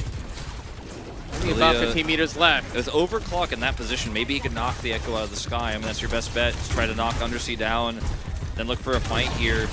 Yeah, I think that's why Undersea is on the ground. But here's the push. And the duplicate into Mauga from Undersea. But everyone from Hayabusa hiding Villia with that overclock. Finds no one else. Okay, that's going to be... They're ready to go for the Kitsune Rush here. Kitsune Rush. Also the Sound Barrier available from Blink. But everyone in the cage, saved by the barrier. And that is a Terra Surge in the cage. Where are you having the fight? But once you're around that Orisa, you're taking a lot more damage, and that just might be it. A team wipe there. That is it. Team kill to close it out. Leonoptrix in the cage fight drops the Terra Surge. The Pulse Bomb is in. Insomnia with so much better synergy. Gatekeeping them. Bellaboo booped away and insta-dead. That's it. No one And the can Javelin Kid contest. inside the spawn. Hayabusa down 3-0. Insomnia, another dominant win here on the day. Clean plays on the DPS lineup. Great Terra Surge there at the end. And Insomnia are just looking like they are on fire right now. And yes, this is a weaker opposition than what they faced last week. But the momentum just continues. This team is now 4-1. They almost were able to beat Varrel as well. They took that one map off of them. The rest of the maps were actually pretty close. It's the only team to take a map off of Varrel so far. And Insomnia might actually be our second best team. At first, we were kind of, I feel like, believing in the roster of 6flow. They've shown some weaknesses. On the other hand, I feel like Insomnia shows very little. At first, I was kind of worried, like, oh, are they just stuck on Junker Queen? Is this team super reliant on that? And today, they proved Leonoptrix is not. He can play a good Orisa. He obviously played a little bit of Doomfist, not that much just yet, but I think this team, at least in this meta right now, I'm feeling like I can confidently say I think they're our second best team. Yeah, I think they will really put up to the test when we have that later match towards the second last match of the series of the tournament will be against 6flow. That will be coming up next weekend, I believe. But before that, we do have PLTM. Let's find out who that is. It's Daisy. 100%. It's Daisy. 400% Daisy. It's 100% Daisy, and look, it's confirmed. Daisy, player of the game. Daisy Insomnia, yes. He had an incredible performance on the Tracer. His sticks were crazy, and every single time Leonoptrix set him up for a multi-man, he delivered. It was kind of crazy how easy it was for Leonoptrix on both Junker Queen and Orisa to push people into a corner, and for Daisy to be able to get from long range on top of said balled up members of Hayabusa and turn them into dust. It's a pulse bomb. It's not just the Tracer. Ash from Blizzard World. Some really nice headshot from distance. Good dynamites, and also this 1v1 Tracers. Some wins. It wasn't 100-0, but mostly a win for Daisy. Look at this. He just doesn't miss, man. Look at this fight as well with the Terra Surge and Pulse combo in cage fight. They turned Bellaboo's ultimate into a liability. This team is clean. And with that, we have the results. Oh, all the way to map number 5, Circuit Royale. Wolf, better remember that. We had My second time. Yeah, not your first time, a second time. First with Achilleos, second one with G-Clef. 6flow versus Revati. It went all the way to distance, 3-2. Varrel versus Arise Project, 3-0. Insomnia versus Hayabusa Gaming to finish off a 3-0 once again. But we had a bit of a longer day with that match number 19. That was quite a series, and Revati almost had that, I feel like, if they had one more step closer to it. Yeah, just a little bit cleaner play on some of those lost maps towards the end, especially on Flashpoint. I feel like Flashpoint was very winnable. Then they probably would have taken the series. They could have taken it 3-0. It was actually close to being the case, so really good resilience there from 6flow. Otherwise, you know, we had our 3 best teams of the tournament have dominant series, with 6flow shaky a little bit, Revati looking very good. But otherwise, the next 2 series were just kind of tier list as we expected. And I'm looking forward to seeing that matchup between Insomnia and 6flow next week, as you mentioned. These are our standings after today. I mentioned this 6flow losing those 2 maps means that Varrel jumps up to first place with their 3-0 that we expected today. So finally, what we expected to be our best team is now in first. It took 4 matches to get there. Yeah. Now they're there. Yep, and Insomnia lost one against Varrel, so that's why they're at third place for now and play a little more match compared to 6flow and Varrel. We'll see how that top 3 goes, and I think Varrel's staying on top for a long time. I think it's more about that second place spot between 6flow and Insomnia. And rest of the pack, Pandia. Pandia didn't play today. Maybe they'll be having a match tomorrow. I think that's the next screen. Revati falls down a little more with that 2-2 now. Let's see. And the bottom, I think we're really seeing the top tier, mid tier, and the bottom tier from Japan now. Yeah, Niam and Namakuji only taking a few games there. Namakuji were able to win the 1 series. Niam has only won a single map this tournament. So right now, currently at the bottom of our standings, it might be the team that is eliminated, doesn't get to play through wildcards. As tomorrow, we will have Niam taking on Varrel. Number 1 versus number 9. Definitely could be a stomp. And then 6flow against Arise. We'll see if they can bounce back. Revati versus Insomnia. Pretty sick, actually. That's the best match of the day. And Revati, after today, I have a lot of high hopes of what they can do against Insomnia. They have game plans, specific game plans on the map, which I like a lot, preparing for the day. But the thing is, they only have less than 24 hours to do so. Of course, this matchup was... They should have been preparing for this, but after today, after winning 2 and then having a reverse sweep, maybe that hurt. Emotional damage could be in, less than 24 hours. Let's see if they can retreat. Now we're having the top 3 on the right side this time for day number 2. So Hofak also in that series, I mean, he's playing up against Undersea and Daisy. I think they're going to have a much harder time against Hofak because he is super good at hunting down tracers, especially even when he's on the Sojourn. So keep your eyes peeled on that one. I think that's the series to watch tomorrow. So stick around for all 3 because the best is last. Yeah, best is last, and I think today we really was able to see kind of the highlight and the strength of each team from the top 3, especially when they fight against teams against the middle tier or the bottom tier from Japan. I think that's the highlight and the conclusion that we can really draw today, and I think that also continues into tomorrow with different opponents, what they can do, and also some we keep on saying lower tier teams, but they're just at the bottom of the list, the standings. So, and what they can do against these top 3, because these top 3 dogs are not really going down anytime soon with that type of standings right now. Yeah, no, definitely not. I think today, at least the second half of it, second 2/3 was very straightforward. But we are seeing upsets come through. I think we're seeing some of our bottom teams improve and some of our middle teams really rise to the occasion. So what felt like it might be set in stone as a, Varrel going up against 6 Blow finals, the top 2. I don't feel like we necessarily know that for sure. Insomnia, a great challenger, Revati, a great challenger, and everybody loves watching Namakuji brothers. So I think we're in for a good rest of the season. Yeah. All right, and that's going to do it for us from Overwatch Champions Series Japan, day number 1 of week number 3. We will be back tomorrow with more Overwatch. See you guys next time.